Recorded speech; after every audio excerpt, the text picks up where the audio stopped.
So last Thursday in the Kennebec Journal, there was a wonderful article about Marana Cook and Thomas Colleging announcing the new degree partnership. Yay. It was a great article. So I'm going to follow the agenda now, and I'll entertain a motion to approve the minutes of January 20th, 2016.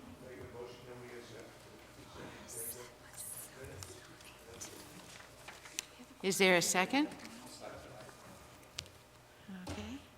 Any discussion, corrections, questions? All in favor of approval of the minutes?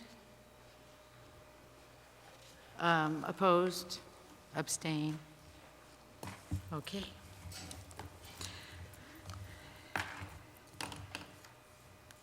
Molly? Hi, it's nice to see you all. So I'm just gonna start with Eurosphere. It was on January 23rd. We had a profit of exactly $1,123, and over 5,000 pounds. The money was donated, so we have over 5,000 pounds going towards the School Spirit Challenge from that. There was a concert here. The Rusty Pipes a cappella group came and performed on January 20th. It was a success, but there wasn't a large turnout, so the next event that Mr. Albert puts together, he wants to try to promote it more. The Alpine team, the boys and girls, placed 5th at home on January 18th, and then we have KBACs this weekend and next week, states following over February break. Girls Nordic won and boys got 2nd at home on January 18th, and Luca DeAngelis got 1st, and there were 4 girls in the top 12. Speech and debate state championships were won by Jacob Ide and John Parent. The team also won the Sportsmanship Award, and Bob Ingalls was awarded Judge of the Year. John and Jacob also won the national qualifiers, so they'll be going to compete nationally. And 3 competitors on our team were in the top 5 of the tournament, which John wanted me to mention was something that hadn't really happened before, so that was cool. The Spain trip is the first week of March, and Winter Carnival is coming up the week after February break. And an update on the School Spirit Challenge, we have over 22,000 pounds collected, and districts were last week, the week of January 25th. Thank you. Dana? Hi, everybody. Just a second. Okay, Hi, Dana. the microphone. Okay. So I would like to begin talking about Healthy Decisions Day, which took place just last week at the middle school, and it was quite a success. The focus of Healthy Decisions Day is to inform students on the dangers of drugs and alcohol and to encourage healthy decisions. Randy Judkins came into the middle school and kicked it off with an assembly. He was a huge hit. His presentation was entertaining and informative. Following this assembly, the students broke off into grade level groups and did activities centered around making healthy choices for yourself. Some of the students' favorite sessions were Zumba, a visit from a local policeman and police dog, and Mrs. Archambault's session on how the brain works. Reporters from the Kennebec Journal even came to watch this and catch some of the action, so that was really cool. On Acadia team, things are really heating up. In Wonders of the World class, students are finishing up their projects on the 7 Wonders. Students have also brought in cakes, sculptures, keynotes, music videos, etc. In Mr. Holman's How Things Work class, they just finished up making magnetic levitation cars to learn about the engineering design process, friction, aerodynamics, gravity, balance, and more. They're also in the process of racing their cars. They're starting a new unit in How Things Work class on how to build bridges, and this will cross over into Miss Karen's math class. Moose Island is continuing to learn about natural disasters and extreme weather in Maine, natural disasters and extreme weather in the world, and the Wabanaki Native American tribe. Channel 8 news meteorologist Mallory Brooke spoke with the team and answered questions on being a meteorologist and how to track extreme weather. They were even on TV. Students also made maps and models of places in the world where there are natural disasters and extreme weather. In the language arts classes, based on survival, they just finished a Socratic Circle based on the book To Build a Fire by Jack London and are continuing to read in book groups. On Royal Team, January 27th, Royal went on a trip to UMO to learn about space and engineering. First, the team had a presentation by Maine's newest astronaut, Jessica Meir. Meir will be in the next NASA space mission. After the presentation, they had a tour of their composite center, looking at the labs and learning about the projects they were working on, based on testing for ideas distributed by companies and NASA equipment. In their choice classes, students are researching business companies, learning about entrepreneurs in Maine, researching inventions and innovations, or researching social issues. In their core classes, they're learning about personal finances, presidential elections, and genetics. The Catan's theme this trimester is crime scene investigation. So for their forensics and crime scene investigation, they're talking about how to investigate a crime scene, find fact from opinion, and more. Furthermore, the Catan team is also talking about genetics and forensic science. In genetics, they're also learning about traits and which traits are passed down to offspring in addition to the CSI. In language arts, they're reading The Wrestling Game, and they're doing the same mathematics as everybody else is doing, which is on point. The Sebago team, they're helping out one of the custodians because he's not been able to work for a little while. They've been helping by going around the classrooms and collecting trash and recycling and such. Big events that happened in the past month was the GUB took place. All of the teams completed their part of the school-wide of the GOB, and the winner was Jack Galetta of the Acadia team, which was very cool. The School Spirit Challenge this month is an event run by a couple of news stations that are trying to raise awareness for hunger and raise food. 75% of the food or money will be going to the Good Shepherd Food Bank, and the other 25% of the money will be raised to other local food banks. The whole district is involved in this event, and students can also bring in money. I think $1 is £5, and we will be getting all the food together February 26th at 6 a.m. I think there's going to be a fireworks show and other festivities. Channel 8 is going to be broadcasting live, a bunch of other cool stuff, so that should be fun. The Winter Carnival will be taking place the week before vacation, and is a super fun event. During lunch and activity, one day there will be many events, including a snowball challenge, mini marshmallow chopsticks challenge, and many other fun events. Also, each day of the week will have a certain thing to wear. So I think one day is like wacky clothes day, like favorite sports day. So all in all, things are progressing well in the second trimester. Well, thank you very much. Great job.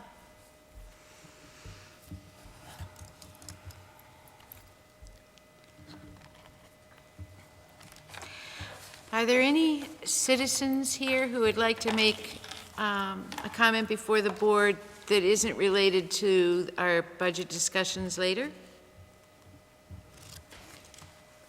So we'll move on. Are there any additions or adjustments to the agenda that board members would like to make or you would like to make? I have none. So we will move on. Should I, I want to thank you very much for being here this evening. Thank you. Go do your homework. Okay. I'll introduce Auditor Ron Smith now, unless you would like to introduce him. Okay, Good. Ron, please. Give us a good report. Good evening. I'm Ron Smith. I'm the principal with the accounting firm RSU Smith & Company. And it's good to see you all again, and I'm pleased to present your June 30, 2015 audit. And I don't know what you have in front of you, so I'm just going to, I know you got a busy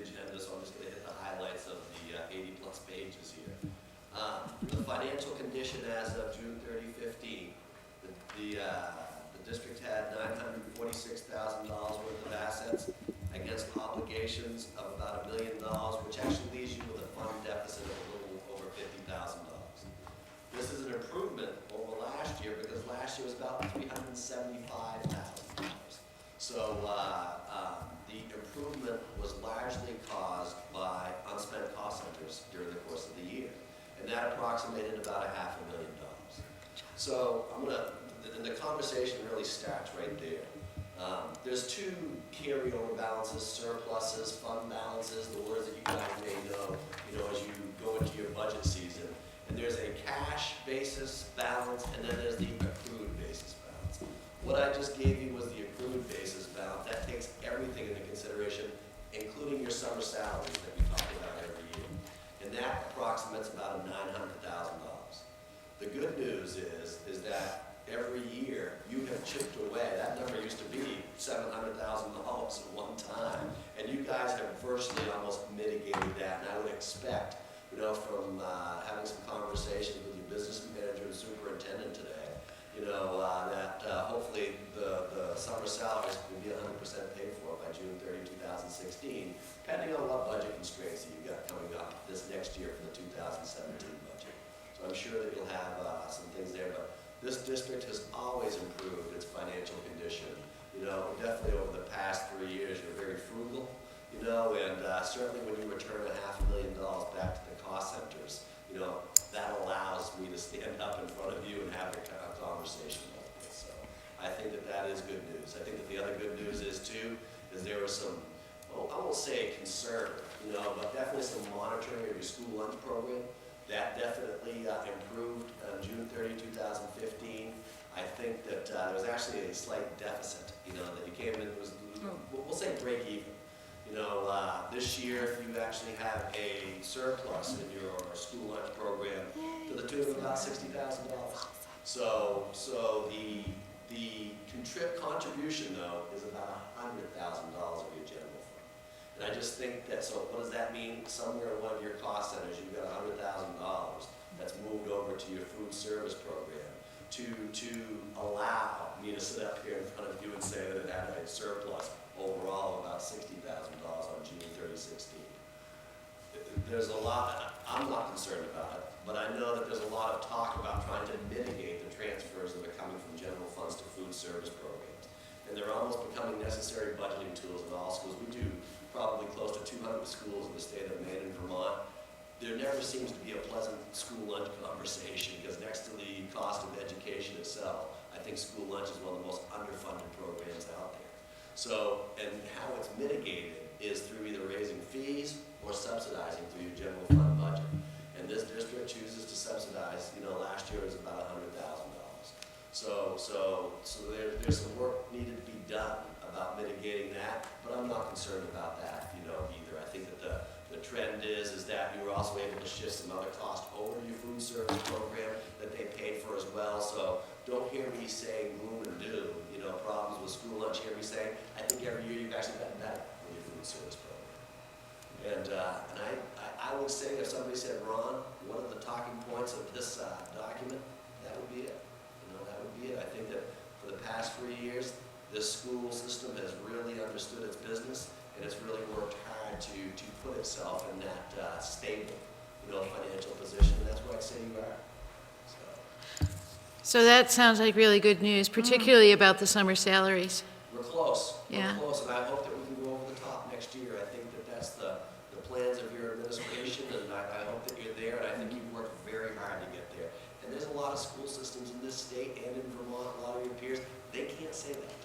So we're in hope certainly that, next time, we have this conversation, we're able to make that statement. That's great. I have a question. Thank you.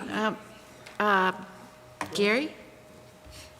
Ron or Bridget, maybe you could explain for our newer board members where we were with our lunch program 3-4 years ago and how far we've actually come.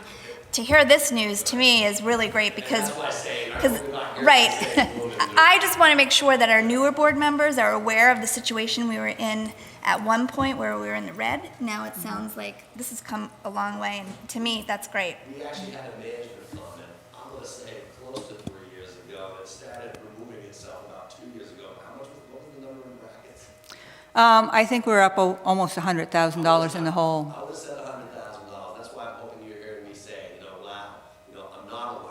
I'm sitting here saying Right. it's good news. For our older board members, we're thinking, oh, that's great, but I don't want the newer board members to think like, oh, why is he, you know what I mean? I want that to be very clear to them. And as I said, with your general fund, I think that the same sentiment can be echoed with food service. A time ago, the conversations up here were, I think that there were, I won't use the word concern, alarm, but there was more of a accelerated monitoring, for Right. your food service program. And I think you've done that. I think you've worked very hard to sit here and hear the words out of my mouth that we're not alarmed, we're not accelerated, concerned anymore. We're where you want to be. And you're back on top of the mountain. Now it's time to stay there. And I think that that's where the work's done. There's been a lot of work, to get there. Absolutely. Thank you, Bridget. Thank you. Gary, did you have a question? I do. Where did you account for the $224,000 that was overpaid by the taxpayers? So I don't understand the question. You don't? Gary? Are you talking about the additional subsidy for this year that we're receiving from the state? That we charged the taxpayer and That's in the current year. He's talking about the audit for last year. So that will be, after we approved the budget for the current year, the state revised subsidies, and we received another $203,000 above what we originally had anticipated. we had $24,000 out of another account also. Well, we raised an additional $24,000 for the health center, Right. Comes back which to the the public.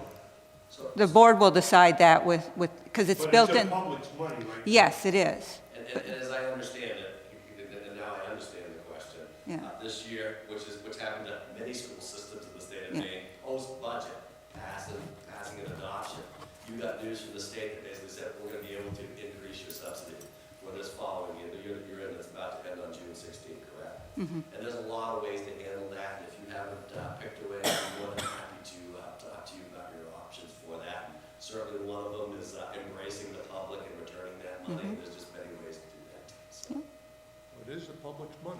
I completely agree. Completely agree. There's just many ways to deal with the reimbursement of the public's money.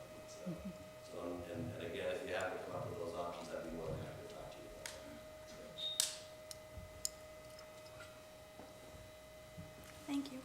Thank you, Ron. And I just want to say this, we do close to, my goodness, I'd say probably a lot of school systems in Maine and Vermont. I just want to say, your staff is very good to work with. Some of these conversations aren't so positive. I just want to say you've got a great staff, they understand their business, and really it's a pleasure to work with them. It's a pleasure. It's a pleasure to be able to use them for sounding boards and be available to be their sounding board as well. Just want to make that statement. Thank you. Thank you. Thank you all. Thank you. And we do appreciate them.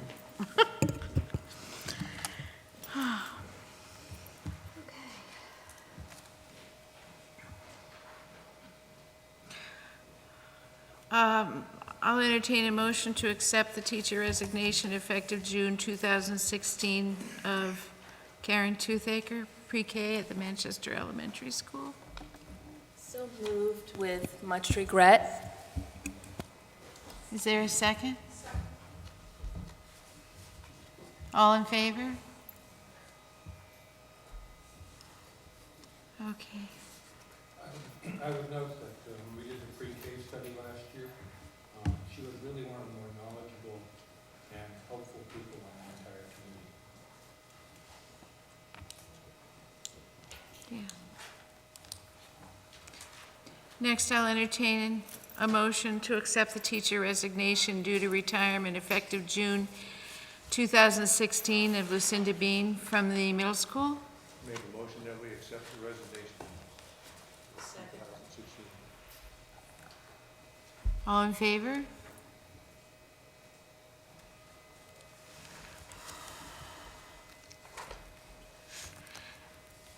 Okay, next on the agenda is the science curriculum report.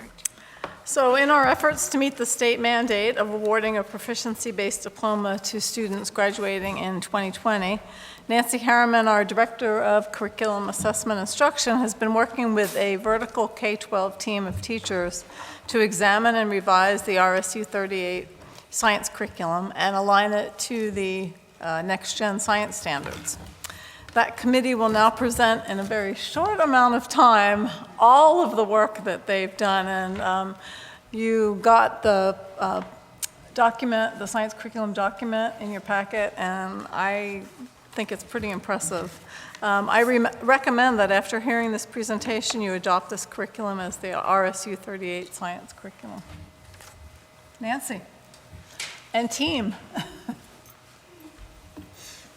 we're really happy to be here tonight, and I really appreciate that three of the teachers that are on this really hard-working committee came along, and we apologize for the length of our report, but we took an earlier version of this to the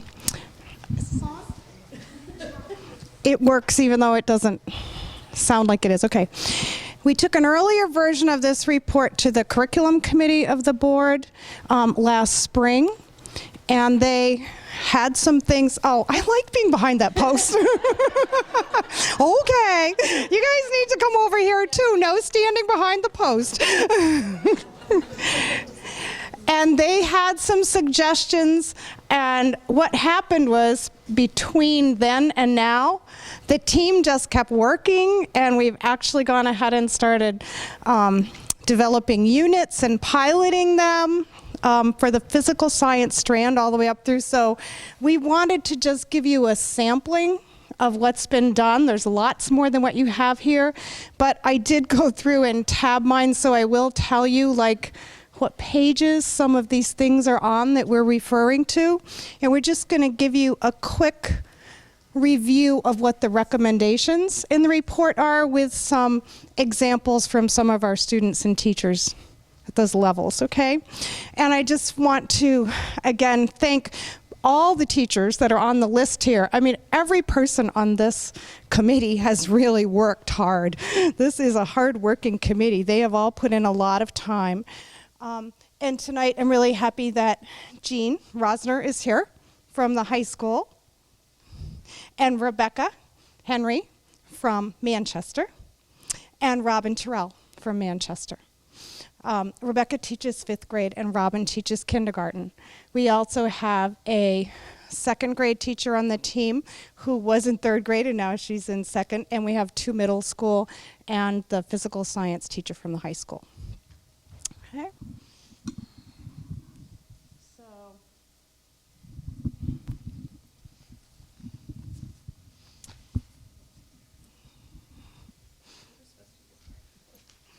come on down when it's your turn. I'm supposed to be on the next slide. Okay. Well, one of the first decisions we had to make was which standards we would use to base our curriculum on, and we put more of the reasons in the report why, but we, after much deliberation and study, we decided to choose the next generation science standards. And some of the reasons are because they were developed by experts, they're benchmarked at an international level, they were published in 2012 rather than 2007 like the Maine learning results, and actually more than half of Maine districts are now using these standards as a basis for their science curriculum. So we feel like they really give our students, they provide the rigorous kind of framework that we want for our curriculum. Sorry about that. So there are 3 things that are a part of the Next Gen Science Standards. You have your practices, your core ideas, and your cross-cutting concepts. Those 3 all together work to create this strand that makes it so that we can offer a very sound scientific education for our students. The disciplinary core ideas are very much like you might be used to with the Maine learning results. The framework links the practices and using models, conducting investigations, and arguing from science. And then the cross-cutting concepts help kids make the way that we do science really theirs. We look at how we find patterns, look at cause and effect, and scale. It's super complex when you're not used to it, and we've done a lot of work to make sure that everybody understands what we're talking about with the main learning result. I'm sorry, how about the next gen standards?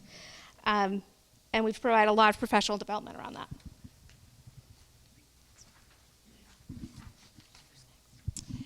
So a lot of the bulk in your in the report is the appendices.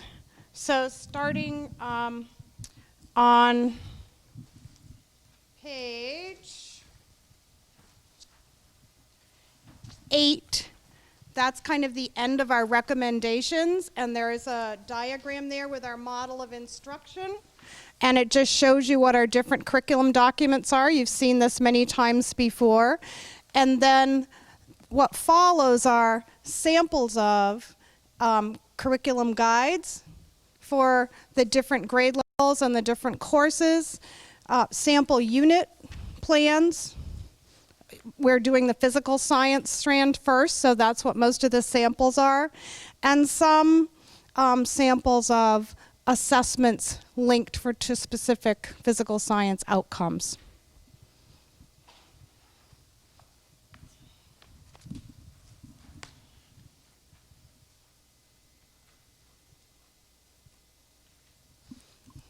So we thought we should start at the beginning. So Robin's going to tell you a little bit about how this all starts, the physical science strand on energy or force and motion in kindergarten. In kindergarten, we have really embraced the idea of force and motion, and the children, they come into it with questions. I start with provocation questions, what can we do? And without the help of the Science Collaborative, really, I think we would have struggled a little bit to understand. I don't know a lot about physical science, but every time we met, I met with Jean a lot this summer, and she just helped me question my questions and question my thinking, and that has allowed me to allow the children to question the thinking. And we've been experimenting with force and motion, and the words that come from the children's mouths are, more momentum. We're going to be able to, things have to fall down because of gravity, and these are things that they had already had prior knowledge of. So that has allowed me as a teacher to say, it's safe to do this, because I think when we embrace something new, such as physical science, and we're not a physics teacher, we often think, how can we do this, and do it without a lot of misconceptions. So I'd like to say that the Science Collaborative has been a great model to have as we embrace this new piece. So here is a example of a pre-assessment and post-assessment of what does this child know about the idea of push and pull. And I just asked simple questions, and I don't know that you can hear it all that well, but we'll... They actually have it on page 14 is the recording form from where, because this is what we happen to share. So on page 14, if you're having, the sound isn't very good because it's in the kindergarten classroom, there's a lot of background noise, but Robin can clarify after. It's just a little clip, this is a student interview about whether I can show the difference between push and pull and can experiment with different objects, the force and motion. We're dying though. Is it doing it? Okay. Oh, it is. It's thinking. Okay, so if you go back a page from, or a couple pages from that, on page 9, that's the curriculum guide for kindergarten for all the units that they'll be doing. There's one for life sciences, one for earth and space science, and one for physical science. So this is the one on the bottom of the page, forces, motion, and energy. This is the kindergarten unit that this particular assessment is from. It always works really well in your office when you field test it. I can guide you through the questions while we're waiting. Do you want me to do that? Okay, so the first thing I asked this child was, how can you move this penny? And she just show me how you can move the penny. And she was moving it in lots of different ways. And that just general question, that open-ended question, gave me a lot of information, because some children don't even know that they can experiment. Some children just moved it this way, and then other children were flicking it, moving it, rolling it, and that also gave me some information. And then after the next question, I asked her to move it towards me, away from me, and I asked her what she did to move it towards me and away from me, and she was able to articulate some idea of push and pull and add an explanation. There was another example or experiment. She had to move the penny from one end of the table to the middle and then to the end of the table, and what happened, and she was able to articulate, and some children weren't. Some children weren't able to tell me that, and that helped me understand where I needed to help them with the understanding of force and motion and the idea of push and pull. And that was just a little pre-interview that we will do prior to our unit and after our unit.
So that's where we're started, and that was just really a rough draft of our pre-assessment, post-assessment, where we're taking it apart and we're going to experiment and play with it with the kindergarten teachers as we assess and we talk about how it's working. We'll fine-tune the assessment process as we fine-tune our instruction. So next, we're going to move ahead to grade 4, and that curriculum guide is on page 23. And Rebecca's going to tell you just a little bit about, we mentioned there's life science, physical science, and earth and space science for every unit, but also there's the concept of engineering and technology. And so for every grade level, we've tried to integrate an engineering project that allows students to experiment with designing and testing something. So Rebecca's going to tell you about what they've been doing in 4th grade. So with 4th grade, they had to design, test, and refine a device that converted energy from one form to another.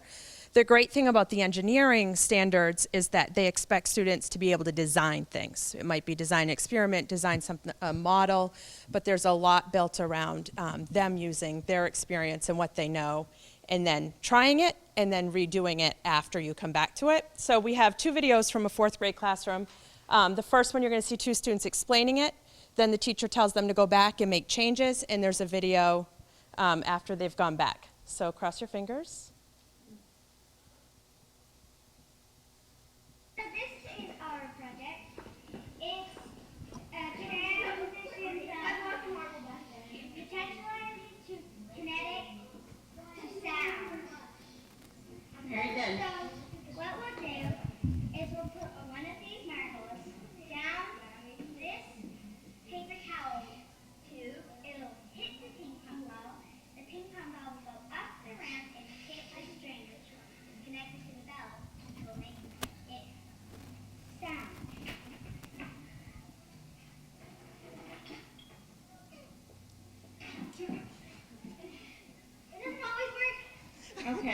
So try it again.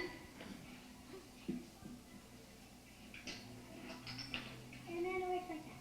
Very good.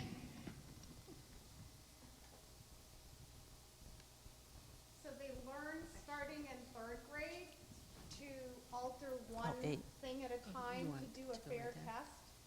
So they had to go back and Yep, 37 alter seconds. one thing at a time to see if they could make it be more reliable.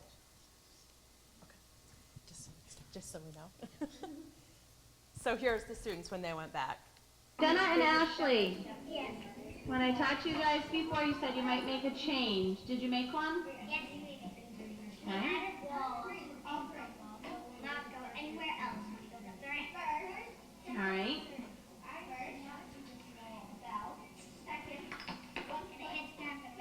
And it doesn't really hit the bell. It hits the string, which makes the bell ring. Awesome. Can you show me that one more time?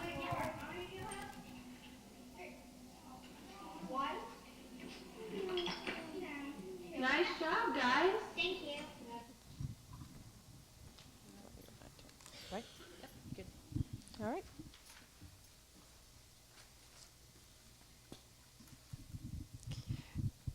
And the next slide is about students at the middle school, and you have their curriculum guide starting on starting on page 27, has some physical science units, and their units are a little bit different because, as you heard tonight during the middle school report, they have different themes for their units as they're doing them. But what the science team members or the committee did was they've gone through and identified the standard clusters for each of the disciplinary core ideas, and they've designed assessment questions. And so no matter what theme a team is integrating this science into, they'll all be working on these common outcomes, and they'll all be using common assessment questions from the pool. And Kathy, do you want to speak to, this is when they went to the Challenger Center, right? Was that the Royal team? Yeah. Do you want to speak to this anymore? Because you know more details probably than I do. About the trip? And about that unit, yeah. This was a space unit that they were working on, and what Nancy said, the way that we really look at the science standards is by looking at what the themes are and what science standards fit into each of those themes, so that the curriculum guide that you have is really broken up by standards, and then it says underneath there what the themes are that fit those standards. So all of the standards are in certain things. So this one was, they were doing space, Earth and space. So they did their classwork, and then their final.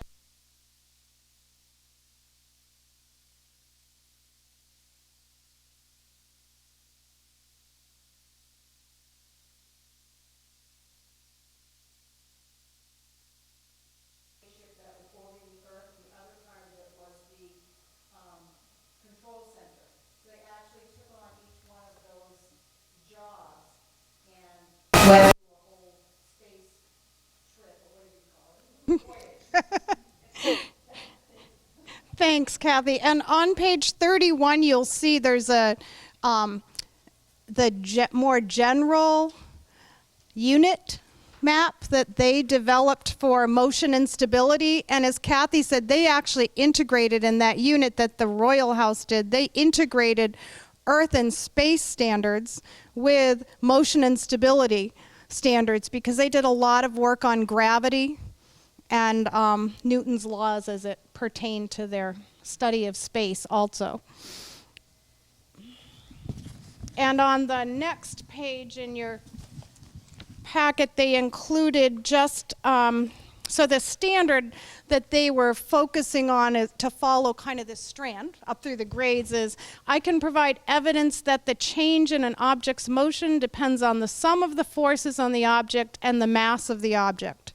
And on page 35, you'll see a couple of the sample questions that are in the common assessment questions that they can choose for that standard.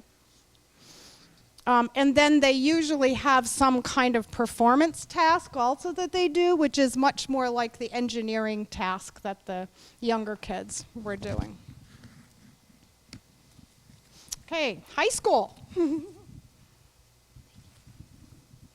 So at the high school level, there's a lot of changes that are happening too. Cheryl Marvini has been fabulous working with our 9th grade curriculum and helping us get through the physical science there, as well as Robin Westcott, who's been working on developing curriculum guides and making it so that we can certainly see the progression from start to finish. It's been very interesting to work with our educators K-12 to be able to see how a kid looks at a push or a pull and where it goes and what it's going to lead to. One of the things that we're grappling with at our level is that we have to figure out how we're going to meet those national standards in 3 years. And that's something that we haven't quite wrapped our heads around yet, but we're getting there. And the other recommendation that's on this page, and this was really a K-12 consensus, is we really need your support with resources to support professional development and instructional resources and continued curriculum development. Because this is a multi-year process of phasing this in. We're still revisiting the units we are piloting this year. Rebecca shared with you the 4th grade engineering projects because her team hasn't gotten that far yet. In 5th grade, they're piloting their unit too, but they aren't to the point of their projects yet. So this is going to be at least a 3 or 4 year process just to get the standards in place. And I think we tried to be very accountable. We took an early release day and every grade level at the elementary schools went back through those science closets to figure out what was still in each of the elementary schools from when they used to be independent schools and bought FOSS kits and things. And we have been very modest in the new materials that we've asked for, but it is in this year's budget materials for the consumable things they need for the labs and stuff, and also for leveled books that fit the units, and all the way up through the grade levels they have different needs for current equipment and materials. But we're building it ourselves, but you still need good resources, quality resources to do it well. And Jean's going to close it out by talking a little bit about the collaborative. So the first time I met Dr. Wolfram, I looked at her and I said, I want you to do something for me. And I laughed nervously because I do that.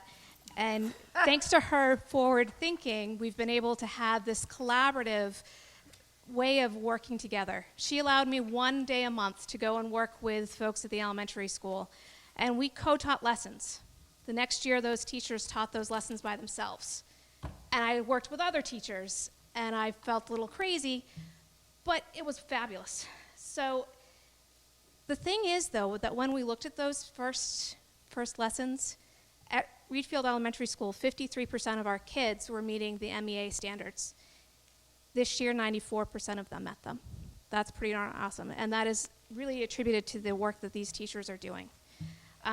These are some really special children, and of course, they're why you all are here, and they're also why the Science Collaborative started.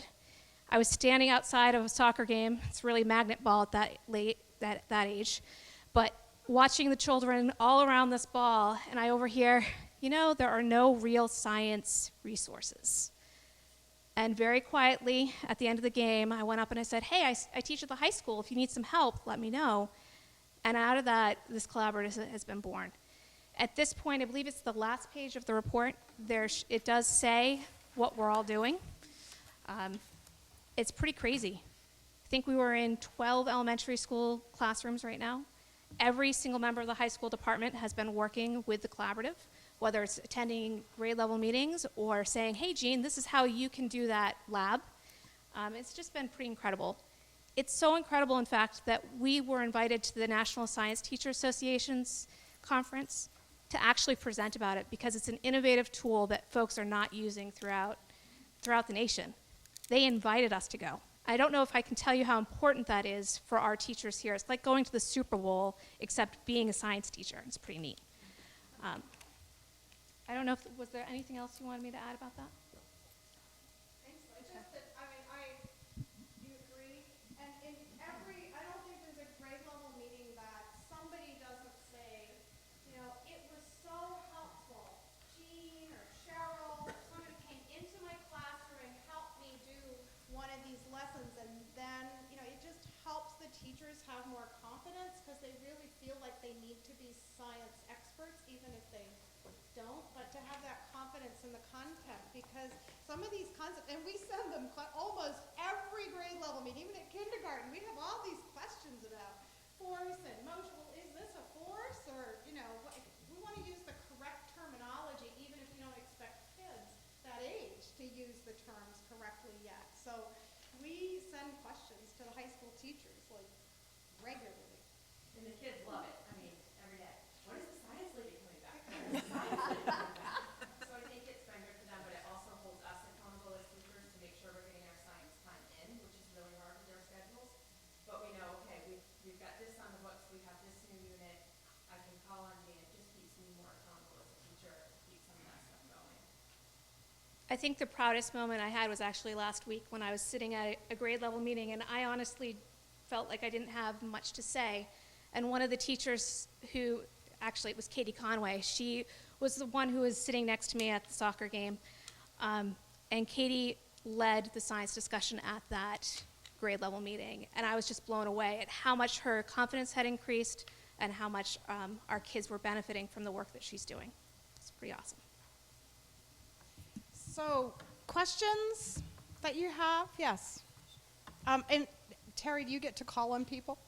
Yeah, Steve. Like what you proposed, have a couple questions about transitions, sequencing. For example, as we move to this curriculum, we've got a bunch of kids who are midstream.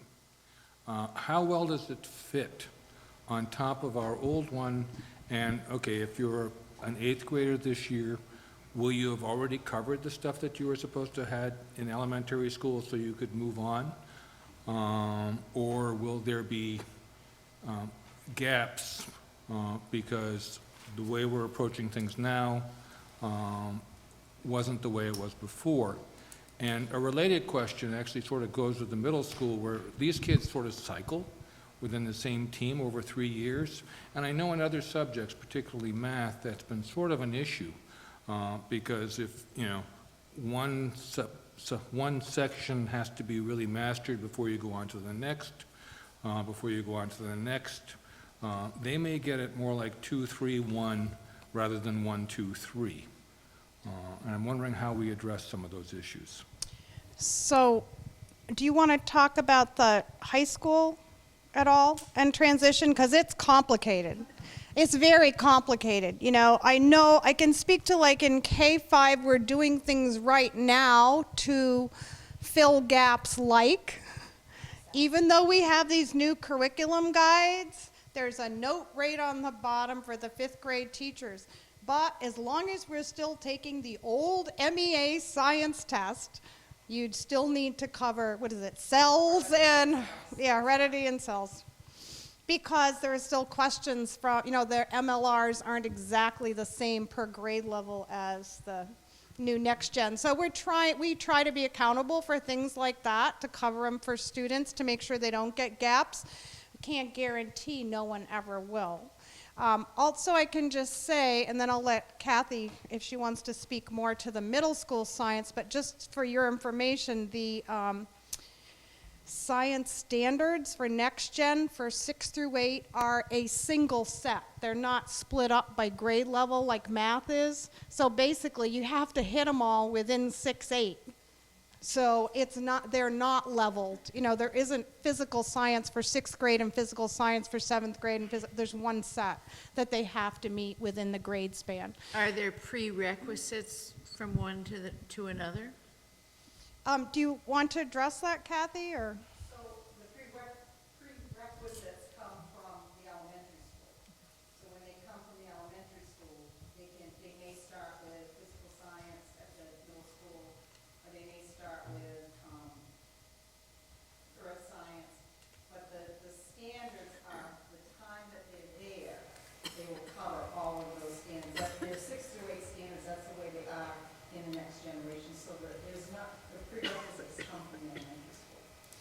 And we like to think that the advantage of having a team of teachers from K-12 that have hammered this out, and I mean, we've had some tough conversations about, well, what's happening at the level below, and how come they're not coming with this? Because, you know, that's the conversation. We're trying to make sure that it is a continuum for students, and we are making, you know, we are trying to see that what they do for their 5th grade engineering project shouldn't be more rigorous than what they do for their 7th grade one. It should, you know, there should be building blocks. It should be tiered. Michael? So we want to do this switch. What's the prediction that by the time you get this into place, it's still going to be kept? You mean that the standards will stay the same? Yeah, that everything, this new curriculum is going to be, we're switching curriculum. So you're going to go through all of this, and it's 4 years to get it in place. So with all of this work and 4 years to get it in place, what's the prediction in 4 years that this is going to be worth keeping? Well, I think that the next gen is a better bet than the 2007 MLRs because it is more current and it's available nationally, so we can tap into some really great resources that are constantly evolving and being improved. But I think that we're more apt to have more to draw on for resources that are high quality, just like we have been able to with the Common Core standards for math and language arts. But there is no guarantee that anything's going to stay the same. And that's why you have samples of paper documents. We don't have this stuff in paper. The teachers have their curriculum guide on their desktop. They click on the blue unit they're piloting, and the most recent version is in Google Docs, because the last month when we met, we probably updated it.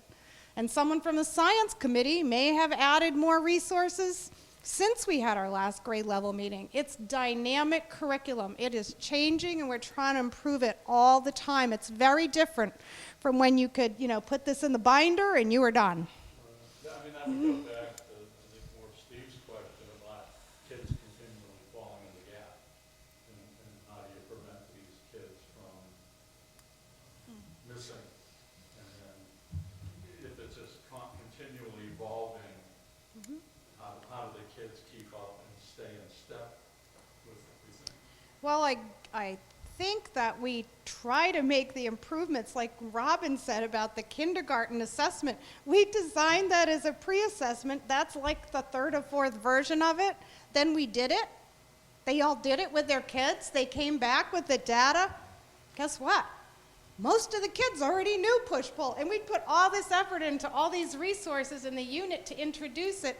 We had to beef up the later activities in the unit and make sure that we were getting them, you know, that we were providing the instruction the kids needed, not what we thought should be in the map. And I guess that's what's different about a dynamic curriculum is you're constantly revising it based on the standards, but to make sure that it meets the needs of your students. But also, Nancy, the main learning results are actually inside of the next gen standards. So the next gen standards are a level higher, if you will, than the main learning results. In a way, it sounds like a continuous experiment with the students. That's what education is. Instead of having, well, in a sense it is, but at some point, you have to have some kind of stable curriculum and teaching to keep kids in step. It sounds like a 4-year experiment. I think what's stable is the standards. If you look at those curriculum guides, we have outcome statements that we frame that we think are appropriate level of rigor, but they're all based on one of the standards from that document that is not changing every 2 weeks. So the standards is what's constant. The materials or the methods or how much time you spend on the first set of activities or the first outcome versus the last one, that's what changes based on the needs of the students. I like to think it's a little more gap-proof curriculum rather than it produces more gaps. Do you want to Stefan? respond to that, Donna? Do I want to respond? Yeah, I mean, I don't know if we're explaining it very well. Well, if it's based on the standards stay the same until the state tells us to change them. So we may work to meet the standards in different ways. We may improve our instruction to meet those standards, but the standards stay the same. What we're working for, it's not a moving target. The standards stay the same, and students are expected to meet those standards. But the strategies change all the time. The strategies change to meet the needs of the students, and I think what we're seeing, I know what we're seeing in math is that the students that are in our math curriculum longer come with more, so we can take them farther and kind of extend the activities that they're doing. So yeah, the activities may change, but the standards stay the same. What we're working towards stays the same. Stefan? This sounds really good. and I wish we had that when I was a kid. But more to you, probably, Nancy, but how applicable is this model to the rest of your categories, besides science? Yeah, and that's... is this team going to help those teams to learn how to do the same thing?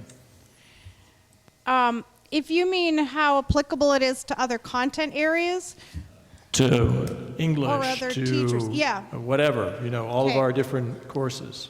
So here's what's really cool is you can't really read those from where you're sitting, but these are what they call the practices. And it's things like asking questions and defining problems, using models, analyzing data, using mathematics. So those practices, there's huge overlap between the practices that are in these standards and the practices for the math standards. Look at the teachers. They all know all the practices. They could all give you examples. What Pete was saying about is the cross-cutting concept of this next generation sciences. It goes across the curriculum. So there's chances in writing that you would be working with not just lab reports, but you could be writing about force and motion. Even in everyday life, the children are embodying it at my classroom. Miss Terrell, when I have to put on my coat, I'm using force. I have to zip up. I have to use force every time I put my boots on. So they're really bringing it across their lives. And I think that was the purpose of it. It wasn't just science. It was integrated across mathematics and writing and literacy and reading and speaking and talking and just, everyday life. So I think it's quite amazing in just a small bit of time that what I've seen with young children, they are embodying it and they are writing about it and they are talking and questioning and wondering. All they want to do is just do another experiment. How can we do this? I'm like, let's try it out. And I don't have to have the answers, and neither do they. And I think it's lovely. In 5th grade, we've already started working with Sarah Caban, and we've been working a lot with Marzano scales. And so in 5th grade, we've already started saying, okay, this can go with our volume and measurement unit, and trying to develop a scale that combines both math and science. So I know that we're already trying to move that way, because that's what we have time for. We have to integrate it, so. Yeah, their units on matter, states, right? Matter. Gary? So on page 35, you show the 4 scores. And as we attended that last meeting at night with the University of Maine, it asked for a solid grade plus these scores. Are you going to give 2 grades? This is just a sample of a standards-based rubric, because the rubrics that we're developing for these, we're looking ahead and we're knowing that our students need to meet proficiency for proficiency-based diplomas. So all of the rubrics, All over my question. so all of the rubrics that we're developing are on that 1 to 4 scale that we talked about that night. And the 3 is what it requires to meet. If those students happen to be taking this unit and these assessments while we still have letter grades as well, they may get evaluated on the standard, and they also might get a letter grade on the assignment, which might cover a bunch of standards, not just one standard. So we're going to have both. So that's the what difference. I'm trying to make sure that we have For now, when we're starting out, yes. Yep. Missy? Because if they don't have both, as we heard the other night, our kids fail.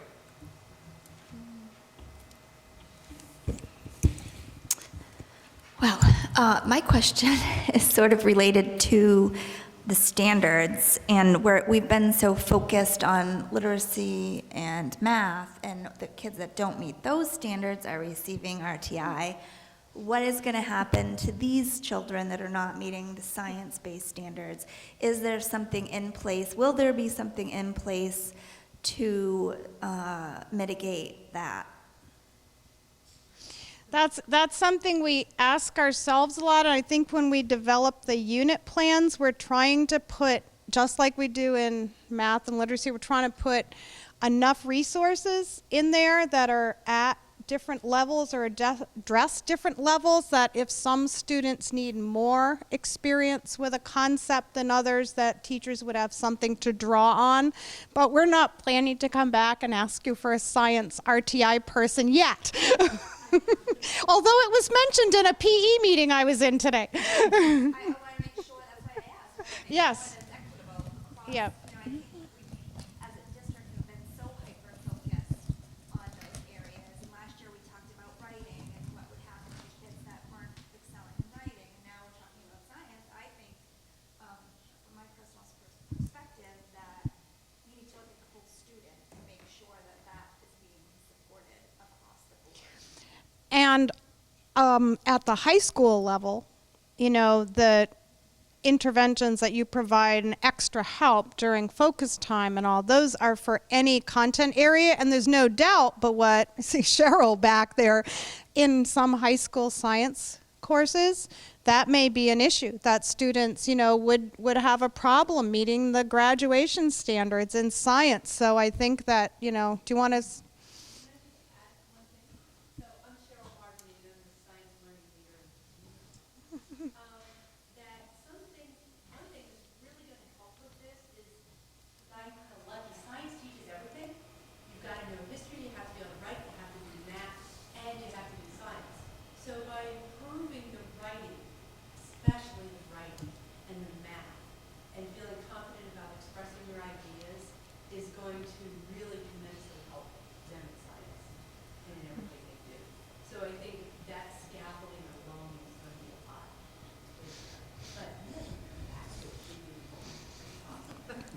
Say at the elementary level, when I have a student who struggles a little bit and they either get RTI or special ed, I talk to Vicki McMullen or Rachel Bushy and I say, this is what we're doing for our unit.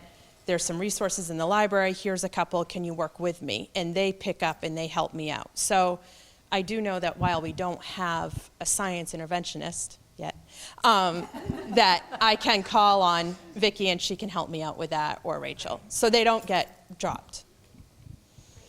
And the other thing that you might appreciate is that as we've been designing the science assessments, we've tried to be very careful. We may require providing evidence to back up your argument, which is all the way up through the grades, but students could do the performance task questions that require that they could do them orally or in writing, and in several grades we've put that explicitly in the rubric because we didn't feel like we wanted to make it contingent on a student's writing skills. That's great.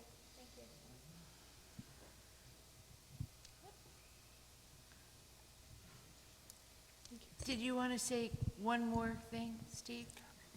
Just a little short. Okay. When Michael was talking about moving things around, or dynamic, you're actually talking dynamic in terms of depth, as opposed to moving units from one place to the other, per se. I mean, my example was that we used to have problems on our fourth grade assessments because they kept shifting whether something was supposed to be studied in fifth grade, fourth grade, third grade. You could never guess. And on occasion, you'd have someone who was supposed to have something in fourth grade that we were teaching in fifth grade, and then the following year, when he made it to fifth grade, they moved it back to fourth grade, and that kid never got it. Are we addressing those types of issues? Well, interestingly, when the elementary teachers crafted those curriculum guides, and they communicated with each other, but in the next gen standards, I think to avoid what you're talking about, even though the standards are really across K-5 or K2 and 3-5, they specified specific grade levels for specific disciplinary core ideas. And I think it was just because of what you're talking about. If you want to try to go out on the marketplace and get nonfiction leveled books on gravity, you know, you want to know, is it going to be taught in kindergarten or is it going to be taught in 5th grade, because there's a big difference in what level books you're looking for. So they actually specified the grade levels. So we didn't just make up what's in these curriculum guides. They clustered things together in units they thought would make sense, because we limited it to 3 per year so they could actually try to fit them in their busy calendars. But they didn't make up what grade, they didn't decide what grade they were going to go at. It says right in the standards what grade level they should be at. So that part, again, like Donna said, that part of the standards is stable given. That's not going to move. What resources we choose to use to teach them can change. And there's consistency among the elementary schools. Absolutely. That's huge. Consistency and collaboration, which is really cool. Well, thank you, Nancy, very much. Thanks. And thank you very much to the entire science team.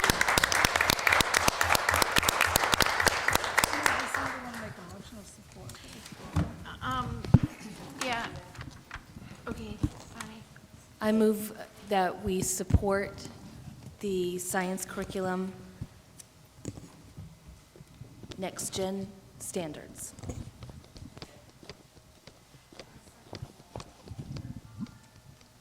Okay. Motion has been made and seconded to support the next gen curriculum standards as presented this evening. Is there any discussion? Strictly speaking, we're approving the curriculum. Yeah. And it's a Yes. curriculum that's based on the next gen standard, just so it's clear. The standards are the standards. What we're looking at is how we are actually applying them and using them in our particular school.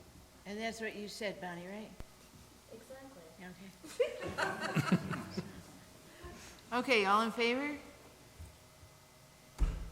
Opposed? Abstention? Thank you very much. That was pretty interesting, must say. Where are we now, Donna? Policy second readings. Do you want me to go?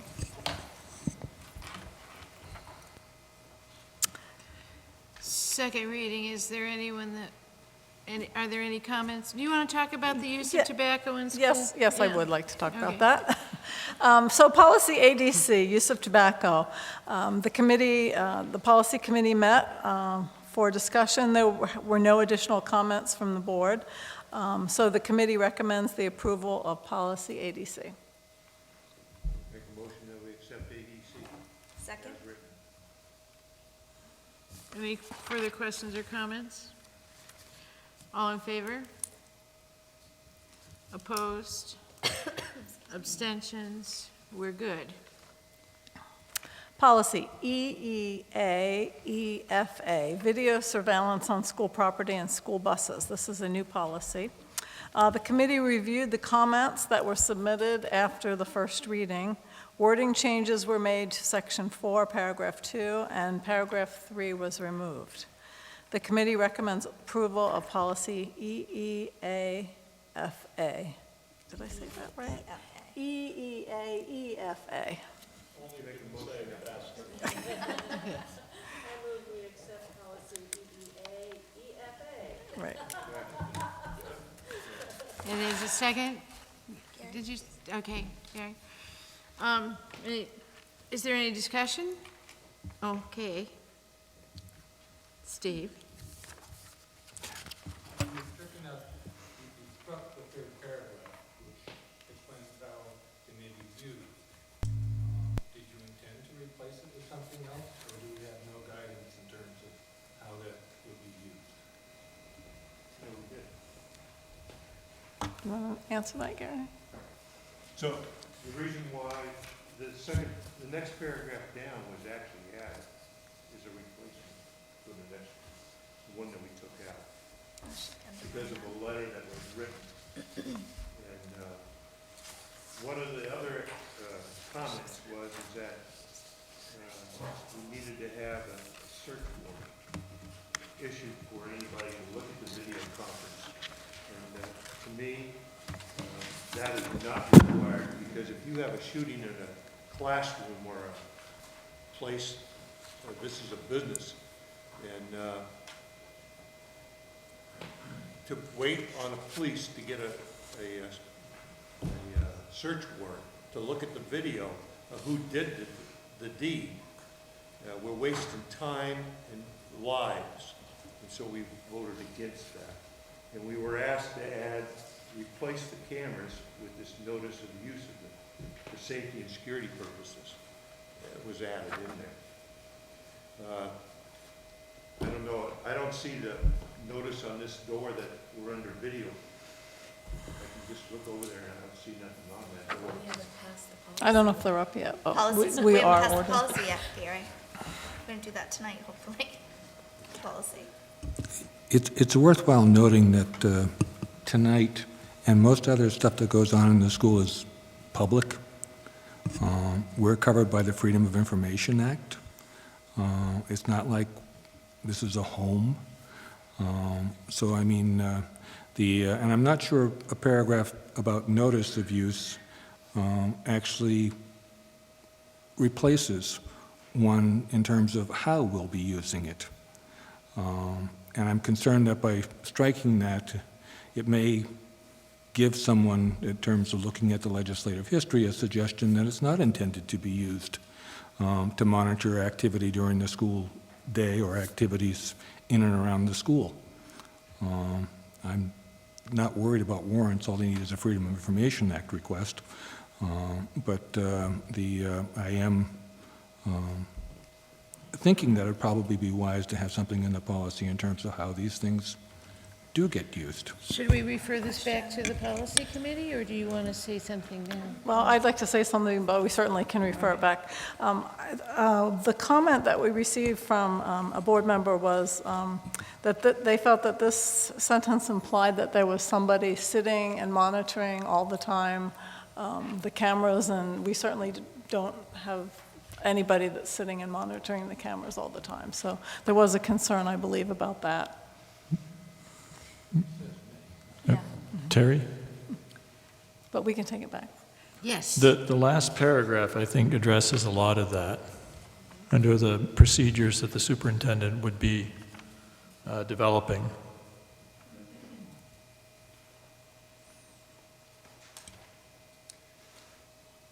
That would be in the regulations that we Right. develop following Yeah. this. I mean, yes. you're basically taking it out of that phrase, and it's encompassed in that final paragraph. I have a question. It's not spelled out, but that's up to you to spell out. Right. That's under the R policy. Steve, is it your belief that any video surveillance is subject to a FOIA request? Is that what you have against this? Is that because it's not, it wouldn't? No, I think it probably is. I mean, it's a public record, maintained by a public entity, so therefore it should be available for use. Right. So, I mean, I was responding to the idea that we need a warrant. Well, that's what Inaccurate. we had, what we had was a request that we would require somebody, the police to go after one. We said no. We couldn't if we wanted to. Right. So I can see your point where this stricken sentence says may be used. And that's your point, that we're not saying it will be used, it may be used. I'm trying to understand what the problem is with this, why you're having a problem with it being stricken. Well, no, I mean, maybe we can just leave it to the superintendent to develop policies. I don't want anybody thinking that somehow by eliminating this, we've tried to restrict the rights of authorized people in the school from using it on a daily basis. And it would only be used if someone's car was keyed or if someone was injured. I mean, we're not, superintendent has got the little monitors in the office, or anything else like that. But Right. I don't want someone saying, well, hey, your policy says you weren't going to allow regular. Well, once that is stricken from the policy, nobody would necessarily see that, and I would assume that there would be an implied notion that is going to happen. Well, it's sort of silence on that, and legislative policy or interpretation typically is that in the process of considering something, if you strike something out, it's generally connotes the idea that you want to prohibit the type of thing that you're striking. Right, but what I'm saying is this is a brand-new policy, is that right, Donna? So it's a brand-new policy, so there wouldn't be that legislative history behind it. So once that's stricken from this policy, we're not going to see that anymore. So nobody would necessarily know that, and therefore, to me, it would be implied that any staff member that has access to the video cameras would therefore look at them throughout the day. Let's just make sure that whatever regulations are very clear about how it can be used. Okay. Would it make you feel better if the policy committee checked back in with Maine School Management on this? Well, frankly, I'd be happy to just put it back in. Well, I would not be comfortable doing that because we were specifically asked by another board member to strike it. It came back to us, and that's why we did that. So, Donna, what is your recommendation? Donna explained that. She said that it gave the impression that somebody was sitting in front of video camera monitoring the videos throughout the school all day long, when in fact that's not the case. Okay, well, this, I would like, I think, why don't we take Send it back? We'll take it back to the policy committee. it We have back to the we have a policy. meeting Monday night. We'll talk about it there and come back again. I Sound don't good? want to change what's presented without sending them back for further research, comment, and decision. So we'll table this, send it back. Okay, great. Policy JICH, drug and alcohol use by students. No additional comments were received. The committee recommends approval of policy JICH. Make a motion that we send JICH. Is there a second, Michael? Okay, is there any discussion? I won't be looking at you. The new title is no drug and alcohol use. Well, okay, yes. I'm confused. I just want to ask a question on the previous issue. Sure. How is it that one board member says, I don't like that, and there's no discussion among the board, and that's... Well, that's why we have a policy committee. That board member's comments came back to us, and as a committee, it was voted that we would strike it. I think he means one board member this evening, Steve, defeat the, or do you mean the? Yeah, Michael, if you had anything that you wanted to bring to us, either privately or in a board meeting, you would say so, and then the committee would discuss it at the committee meeting, and that's what happened with this policy. Yeah. I think at the first reading. It was during the first reading. Yep. Yeah. You're welcome. Policy first readings, and board action is not necessary on these. You're just accepting these for first read. Did we vote? Oh, sorry. Okay, I think we're going to vote on the drug and alcohol policy now. All in favor? All opposed? I know, I just don't want to get in the position where we're amending and rewriting the policy at our meeting. I think we have to send it back to the policy committee meeting. Yeah.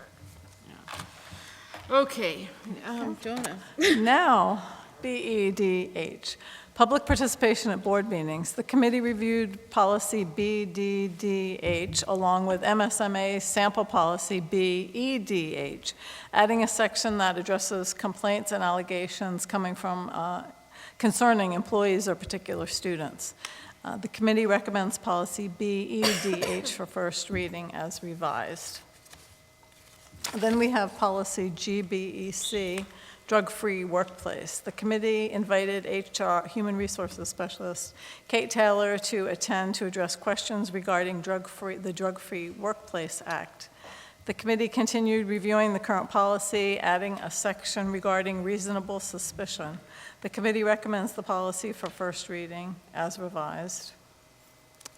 JLCD, administrations of medication to students. The committee invited Health Center Coordinator Becca Reynolds to the meeting The group reviewed the MSMA sample policy, medical marijuana in schools, as well as information obtained from Drummond and Woodsum, our attorneys, who suggested including the section on the administration of marijuana in the administration of medications to students policy.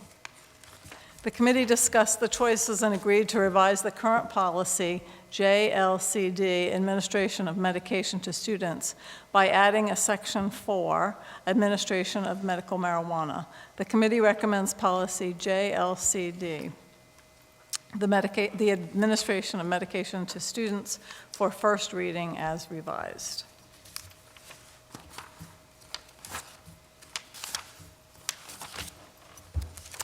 Policy KCD, Gifts and Donations to School.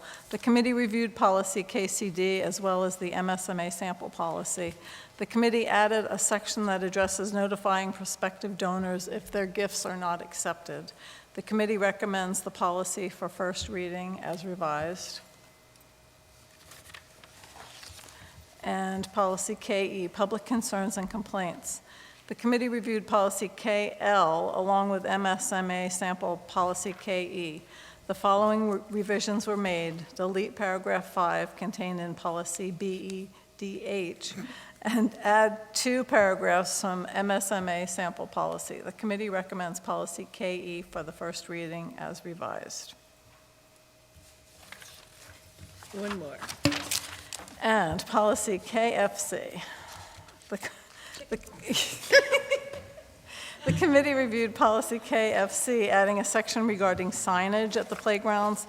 The committee recommends policy KFC for first reading as revised. And please submit any comments about the first reading policies to Donna Foster for the policy committee to consider. And as Missy said, we do meet on Monday night, so. Okay, and Steve? It's my understanding that some of the other schools considering a medical marijuana provision have added something in there that basically says that medical marijuana can't be smoked on the school grounds, and I'm not sure that that's part of... It says, I believe it says non-smokable form somewhere in there, so. Okay. But if you can't find it, let us know, and we certainly will address that. But before Monday. We'll check it out. Okay, and the policy committee, I would like the policy committee to add to their discussion the letter that we received through the email about the public participation at board meetings. We will add that and discuss it. Okay. A member of the public submitted an opinion that We'll consider. the public should be able to use names to, I don't want to. It related to the pod, it was. It's Gary. related to this public participation policy. We received, someone said we should be allowed to comment on specific individuals openly at a public meeting. It was an email that we. We can get you a copy of it before our I meeting don't want to Monday, Gary. paraphrase what he said. I just want the policy committee to include it in what they're looking at. So the way just so you know, Gary, the way Donna responded to that citizen was that she would bring his concerns back to us at the policy committee and we would discuss it at our next meeting. If you don't have a copy of that letter, let Donna know so we can get you a copy prior to Monday. I'm sorry, I didn't see your response, because I'm having email. I actually called her and asked her about it, Okay. so that's why I know. So anyway. All right, any other comments this evening to be made on the first readings, or can we call Donna if we have any more comments? Okay. All right. Oh, it's time for the budget workshop. Donna. So updates from the last workshop. I received an inquiry from Board Member Michael Eppolito about the number of students who receive technical training after graduating from high school.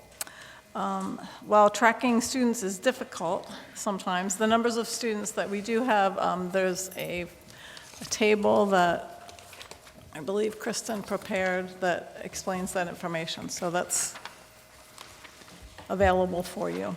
In your board packets, you received minutes from the Communications Committee that met on January 26th, and you'll remember Vicki Wallach was here, the communications expert from MSMA, and she presented earlier in January. And the Communications Committee, based on her request, spent several, a good deal amount of time brainstorming about what sets our school apart and why taxpayers should fund education. So these lists are in your folders. Looks like this. And at some point, maybe they could serve as a start to a board discussion as we formulate a list of talking points. So that's in there.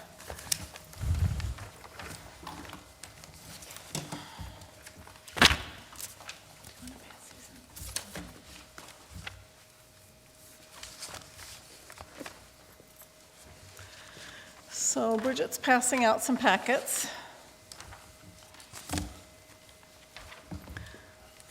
And we have some good news and we have some bad news.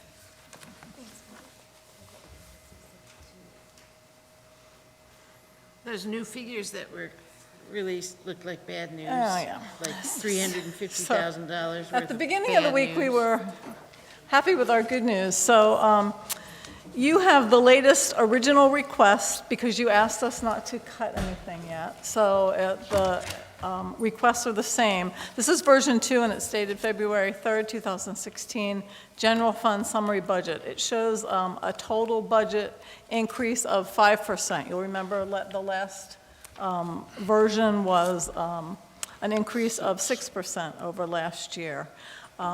In that first budget that we presented, we estimated a 10% increase in health insurance costs.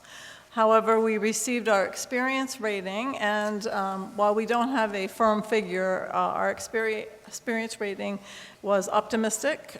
So we did lower the expected increase from a 10% increase to a 6% increase. And that represents a decrease of $76,096. We're hoping to reduce this more. You know, last year we got down to 0%, but I think we're safe at 6% for right now. In addition, we received a notice of another reduction in the interest rate of 2 of our bonds, and we were able to reduce that original request general fund summary budget by another $72,825. So this reduces the estimated original request general fund summary budget by 1%, or approximately $148,921. Also in your packet is a revenue sheet from the preliminary ED 279, which usually we have to wait till March to get, but we got that early this year, which was nice in a way, but we have a decrease of $200,029, and remember that after you pass the budget, and this is what we were talking about earlier, the state gave us last year an additional $203,067. So actually, our subsidy is decreased by over $400,000. However, we are able to carry the $203,029 forward. So we still have that. We still have that, so it's in there. You'll see that in that. They can't take it away from us. You'll see that in that revenue column.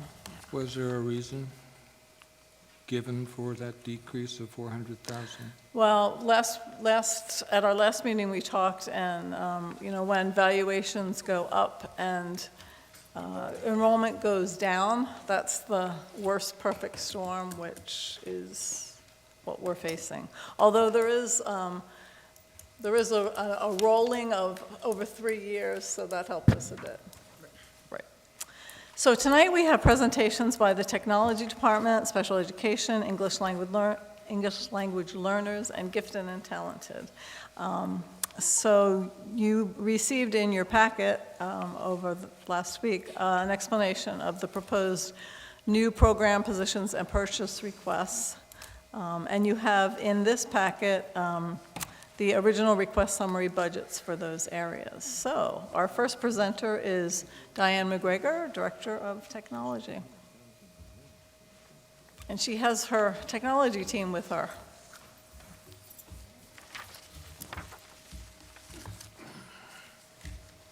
Do you want to introduce them, Diane?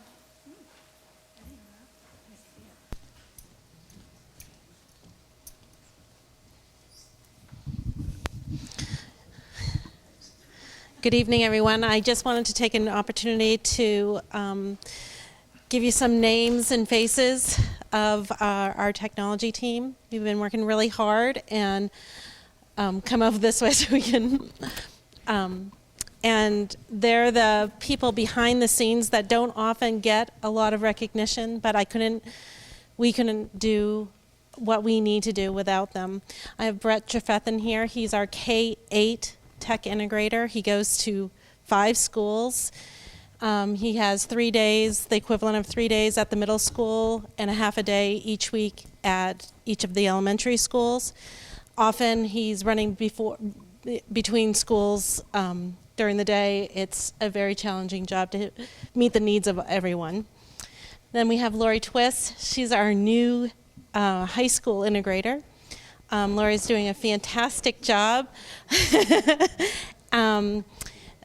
being new and really providing lots of great support to those high school teachers and helping them use the technology effectively. And then we have Norm Robichaud, who's our district network manager. He is our everything guy. He does our network, he fixes things. He is just so integral to the runnings of this district and he never gets any credit. So I really wanted him to be here tonight so we can say thank you. So, and then we have also part of our tech team, we have 2 elementary educational technicians that run the computer labs for our 4 elementary schools. And then we have Jeff Tracy, who works with fixing things in the network here at the high school. And that's pretty much our team. And our principals actually support us very well. And just it's been a pleasure to work with these people and make things happen here at Maranacook. So today, you guys can stay or however you want to do it. So for my budget, I'm going to start off just talking a little bit about technology and education and telling a little story. Recently, we had a graduate, Chris Voynick, who was a 2010 graduate, and he has created his own app. And it's really kind of a success story thinking about, well, what will our kids be doing when they graduate? And so Chris actually, when he created this app, he had no programming experience. So he went out and he actually got a team from India to do the programming, the testing, and the designing. And I thought to myself, well, that takes a lot of ingenuity to come up with the idea, and that's really fantastic. But where are our programmers? That's really our future. And there's been a lot of talk recently about how do we get kids programming more. And so as great as it is to, be developing your own app, let's get our programmers working.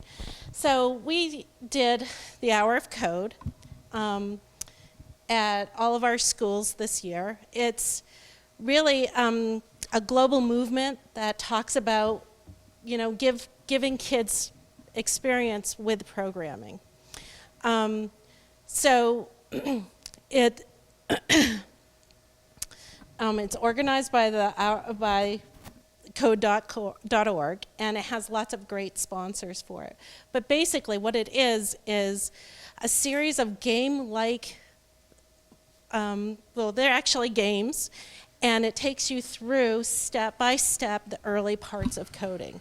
It's so engaging that as the kids are looking, I mean, they don't even look away from the screen, and you have to tell them when the time is up.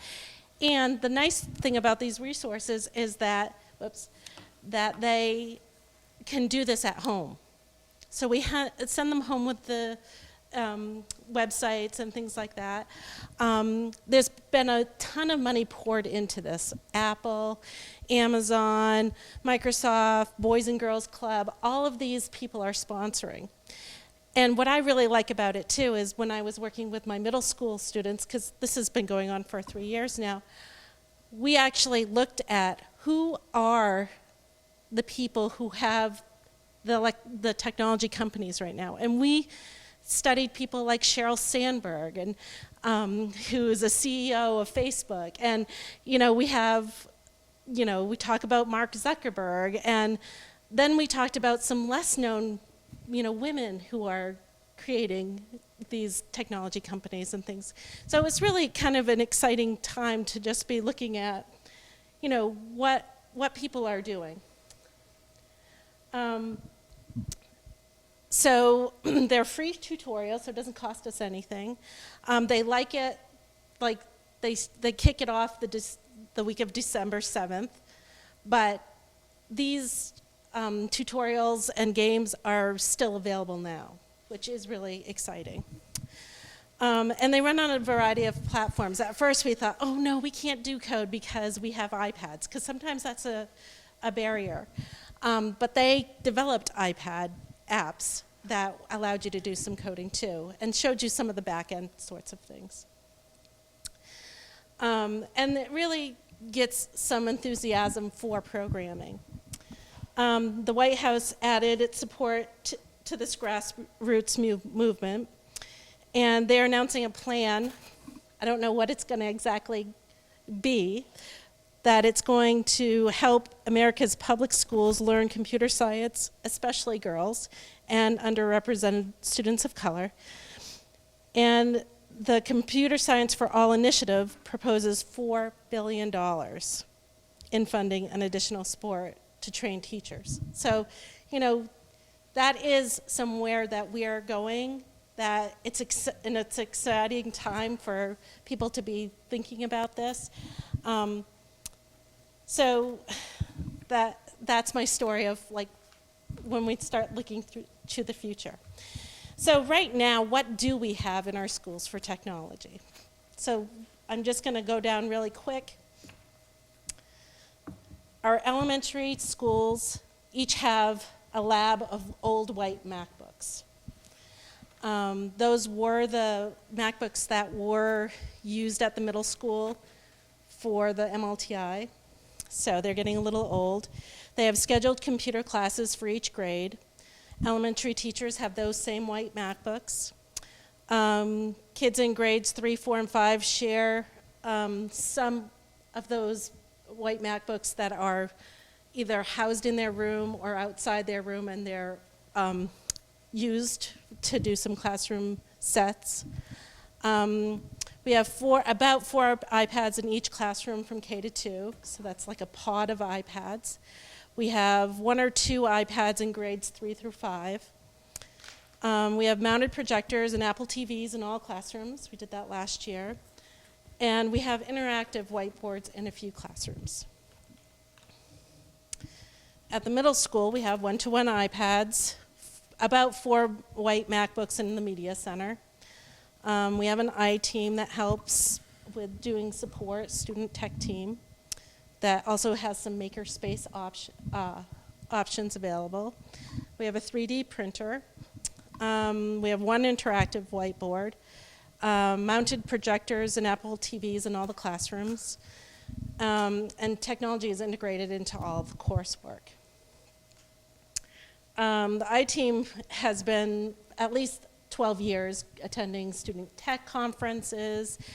We take them to Orono. They're on a college campus. They go for the day, and it's really a day for them to learn technology for themselves.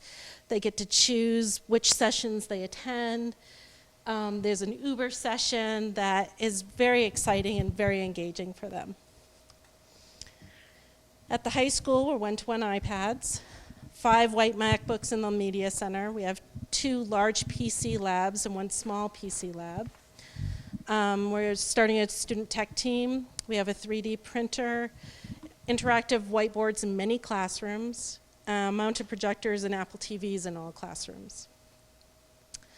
Current courses are technology and career education for all 9th graders. We have electives in multimedia production, intro to computer science and web design, which is also a dual enrollment class with Thomas. Students can participate in the high school tech team, CATSI classes in CAD, engineering, designing, and architecture and 3D design at the high school. Jeff Starkford does that. And again, technology is integrated in all throughout the courses. We also have digital databases that are used for primary research. We have media specialists and the technology integrator who work together to support the staff. They co-teach classes, talk about primary sources. They're using a online assessment called Trails that is helping to identify some of the skills that they're going to need. Using the iPads to do the NWEA testing. We have lots of links on the website. So there's quite a lot going on. We use Google Classroom and eBackpack, all of those types of things. So here are our new requests. We love to have really good new requests. We also know that we have to be fiscally responsible. And so it's not a big list that I have. I have 4 things that I'm asking for. And so we'll just sort of dive in. I'm asking for some wireless access points. We put in new wireless networks at each of our elementary schools. And what we need now are more access points to just beef up our system. So as we bring in more and more technology, it's able to handle all the technology. And then also, we have a few areas that are not as strong a signal as what we need. So this is going to really help to do that. We have 26 units that we're asking for about $10,000, just a little over $10,000. It's enhancing, not replacing. We have a UPS unit that we're asking for. We have had, MSLN has upgraded our network, and we're creating an intra-school network, which means that we have the greatest bandwidth out of the high school. And so everyone's going to go out of the high school, which is really going to improve the bandwidth at our elementary schools. But what the UPS unit does is it's a battery backup for short brownouts or short blips in power.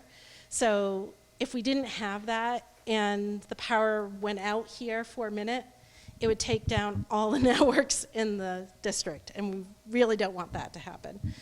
It's about $2,000 to do that, and it's a short, it wouldn't last a day. It would probably last 15 minutes to a half an hour.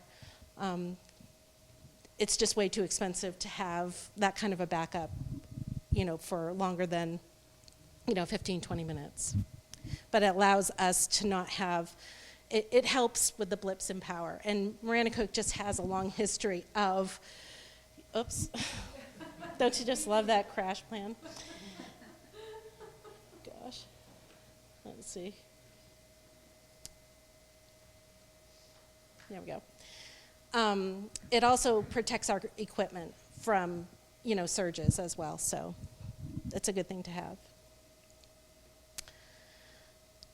So I'm asking for 4 smart boards this year, and if you remember last year, we put in 4 Promethean boards for each of our elementary schools to the tune of about $4,200 a piece. And those are beautiful. They're like the Cadillacs of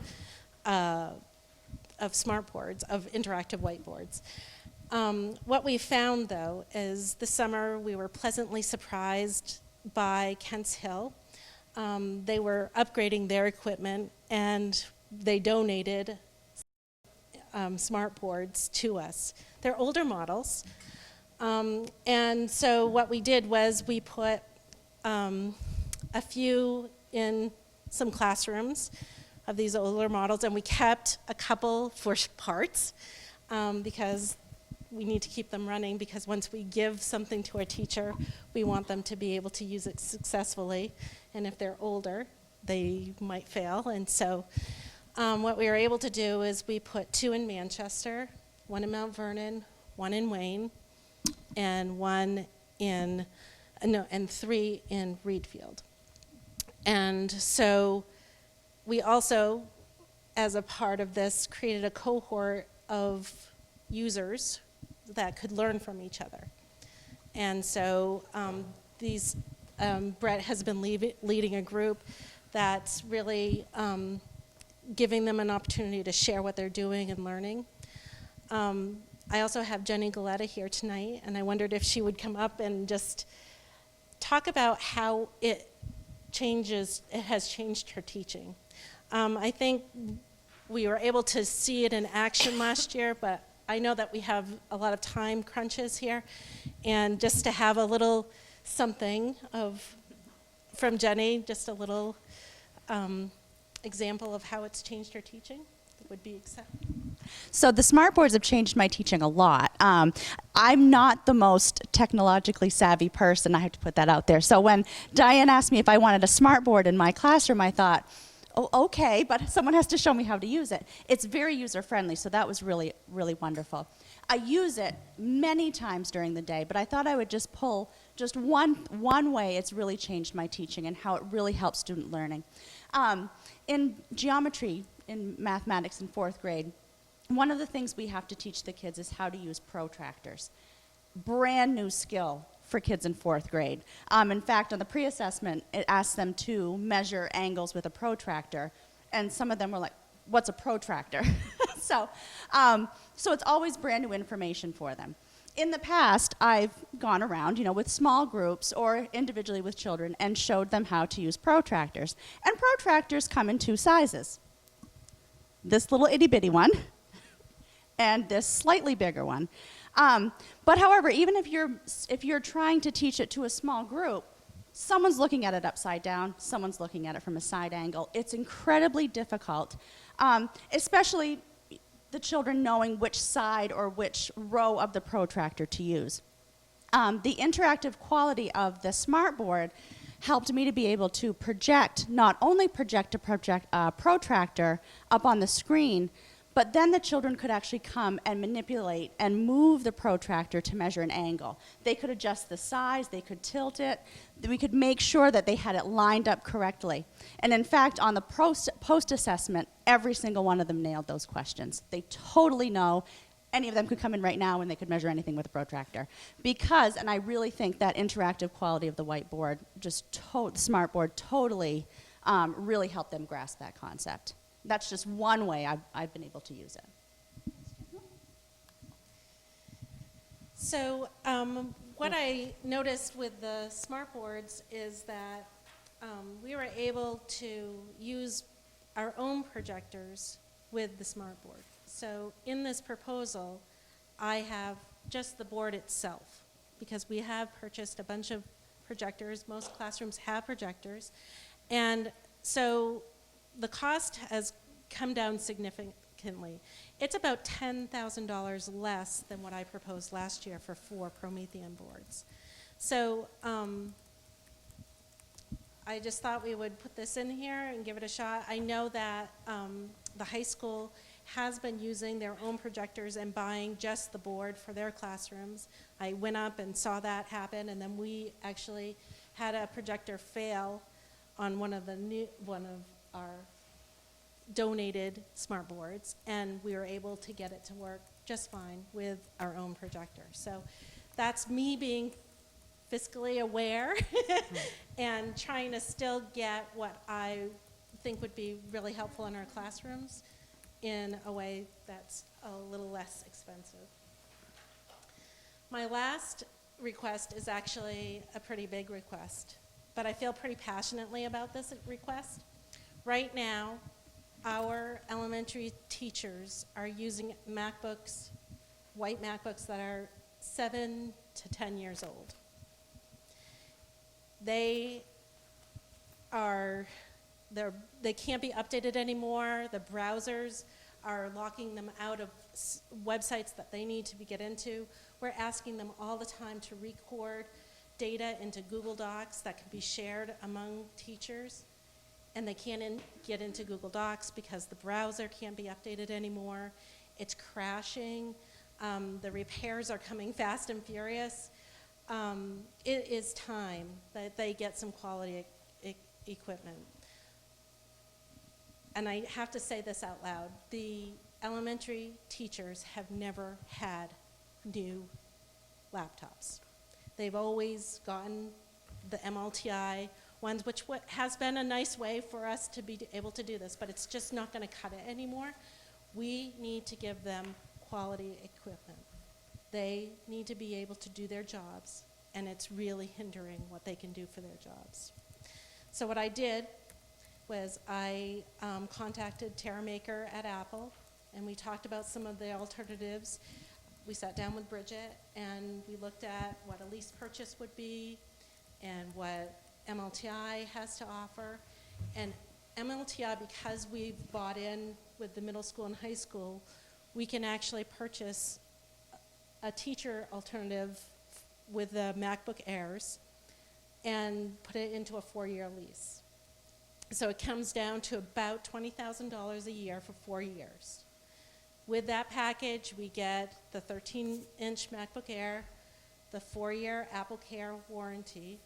If we went into a lease purchase, it would be 3 years tops. We get the sleeve that, to protect it so when they're going back and forth to school, they have something to protect their laptop. The adapter that goes to a projector, which, even they're $25 a piece, but that's included. The JAMF license, which helps us to push out applications to our computers. Crash Plan Pro, which is what you just saw come up and interrupt my presentation, that's an automatic backup of all my work. Even though that interrupted me, I was glad it was happening, because now my work is saved. So, that's another piece that, right now it's hard for the elementary teachers to remember to back up their work. Their computers are dying, we're losing work. It's very frustrating. We get professional development from Apple. We get 2% spares and 2% buffers, which might mean 1 spare and 1 buffer. That means if someone runs over their their laptop because they put it on their roof of their car and forget it, or things happen. Drop coffee on it. We can have a buffer replacement or a spare computer if one needs to go out to be repaired. It's the same repair system that we're using right now for our middle school and high school. We know it well, it works well. So we feel like this is the best solution for our school, that to enter into a 4-year lease for these elementary laptops makes a lot of sense. Diane, how many computers? Let's see, I have, it's in there in my proposal if you look. Says Thank you. 69. Thanks, I couldn't remember it off the top of my head. I did put the principals in with this purchase because I would like them to have the same exact computers as the teachers are getting. In this, we also have the elementary special ed, the math interventionists, the Title I reading teachers, the phys ed teacher, the art teachers, all of those are included in this. What's not included would be educational technicians. And there's no plan for the lab yet, but right now we're going to focus on the teachers. Next year we'll talk about the labs. Is this lease purchase? So we own them afterwards? There'll be a small fee at the end of the lease purchase. That's the way that Apple does the MLTI program. You didn't put that in this document. No, I didn't. We have a plan for it. Why is it Bridget. explained? Say that again? How many is involved in purchase here? You didn't put that in here either. Yeah, it's Yeah, 69 staff. 69. Projected number of students, section 69 staff.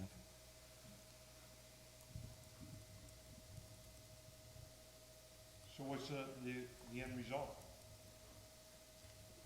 For 4 years? After 4 years that we have to pay for? Is it, yeah.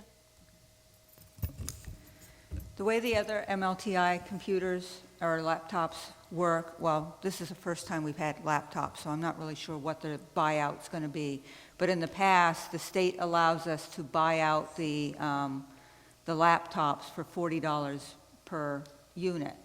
The way we pay for that is all students and staff who are assigned a computer have to pay a $20 fee every year, and we keep that in a special fund, and that's set aside for the purchase of the buyout at the end of the 4 years. And then you're gonna give it to the kids? No, it's to the school. At that point, the school owns them, and then what's been happening in the past, those, when we buy them out, those are the computers that have been going down to the elementary school. When we bought them out at the middle school and the high school, they've been going down to the elementary schools for their labs and teachers. Pia? I would like to say that, having been in this district, I think I remember a number of years ago when Jan was the technology director, and you worked in the summer to purchase enough used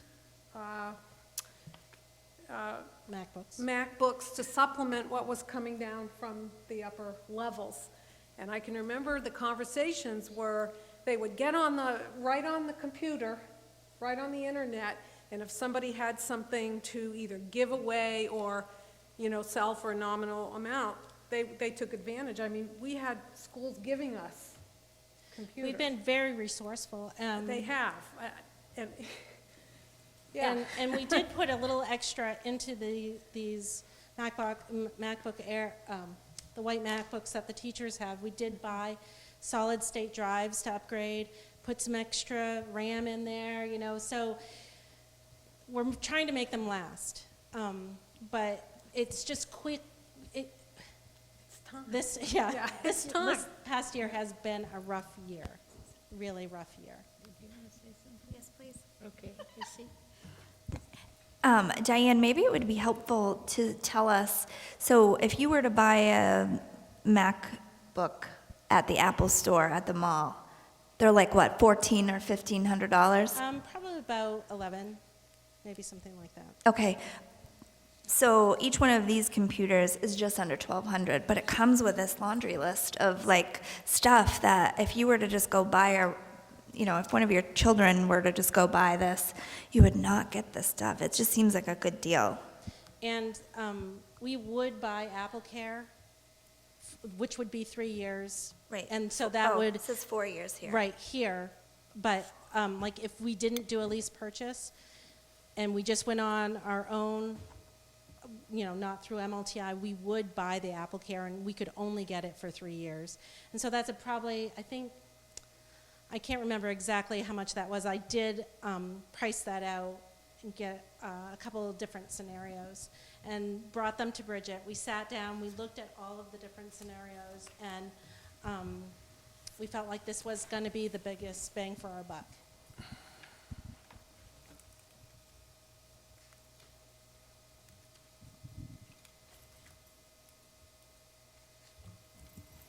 Thank you, Diane. Any other questions? Okay, our next presenter is Ryan Meserve, Special Education Director.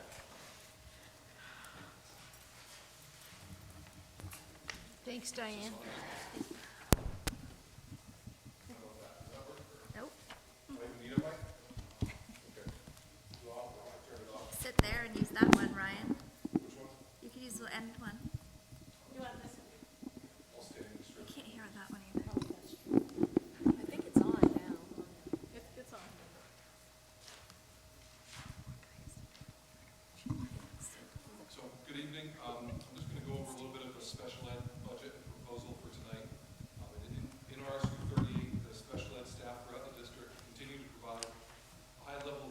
services to students who receive special ed services either directly or through consultative services. This could be in the form of speech and language services, occupational therapy, physical therapy, social work, academic instruction, or behavioral supports. We've had many student success stories this year, but one in particular that I wanted to address can be directly attributed to the staff at Greenfield Elementary's role, and in particular the readiness skills staff. We've been working with a student through that program for a few years now, and that student's made such positive progress that they're accessing all their education through the general education instruction and support. It sounds like a small thing, but given where that student started in a much more self-contained, restrictive setting, it really shows a lot of growth. I know Jeff Boston and the Greenfield staff and I have been celebrating this throughout the year, and that's something that I wanted to bring to your attention tonight. For this upcoming year, we're anticipating slightly higher overall special ed numbers from the previous year. Overall total numbers of students who will receive special ed services for next year is projected to be pretty similar to that of this current year, but again, up slightly. You'll see different percentages throughout the sheets that you have. Those represent, for the most part, increases or shifts from building to building based on where students are moving or where staff are allocated. But I have three major areas of increase that I'm proposing tonight. And they're in the areas of nursing, educational technician support, and speech and language pathology assistant services. And please note that many of these proposals that I'm mentioning tonight involve individual students and their plans. So I may not be able to go into great detail about some questions that you have due to confidentiality, but I'll certainly try to answer as many questions as I can. The first budget increase I'm proposing has come from continued consultation throughout the year with Child Development Services, CDS, and various medical providers. We're anticipating an increased student need at the kindergarten level. In particular, we have to plan for not just educational, but also some significant medical needs for a student. As you can see in my budget proposal, I'm requesting additional nursing services. The increase reflects those recommendations from CDS and the medical providers so that this particular student's plan can be implemented to address their needs and to allow them to access their education. The other increases you see in the budget are for staffing needs due to students that require additional support services based on their individualized education program, their IEP. One additional educational technician is proposed for the Readiness Skills Program in Greenfield based on an incoming student and their service needs. You'll also see that I'm requesting a speech and language pathology assistant for 16 hours a week, 4 days a week, 4 hours a day. And this is due to an increased need for speech services, especially at the K-2 level. Given how the schools are spread out, how schedules are structured for the speech and language pathologist, this addition of the support service would allow for proper time for evaluations, consultation of our speech and language pathologists to classroom teachers, in addition to assisting with student groups. I want to give a caveat, I gave it last year, I'll give it again, is that special ed is sometimes a moving target. From one day to the next, you can have a family of students with some pretty significant needs move in. You can also have those students move out too. So this is my best estimate for right now at this time, based on what we're projecting. And I think from conversations with CDS, I'm pretty in tune with them. We communicate a lot. We communicated a lot this fall in particular. And we've done transition planning meetings with them. We have some formal ones coming up soon. So I feel like it's a pretty good representation of what we know is coming in. And the overall structure of our continuum of supports, I'm anticipating to stay the same minus these proposals I'm looking to increase. Certainly if you have any questions about any of these or anything else, I'm able to answer questions at this time. Pia? Ryan, I guess, does everyone know that this is a district program, because it says Greenfield, it's housed at Greenfield, but. Correct, it's listed in those budget sheets as a district. Okay, it does have district. One question on the nurse, and I guess I don't understand, careful oversight health plan, implementation and training for the student depends on their staff and perhaps other providers at Greenfield Elementary. So that nurse would be affiliated with the Readiness Skills Program and staff there. Okay. And so they would be not just a standalone, but The other providers meaning within. related service providers, OT, speech, Okay, PT. I understand. Missy?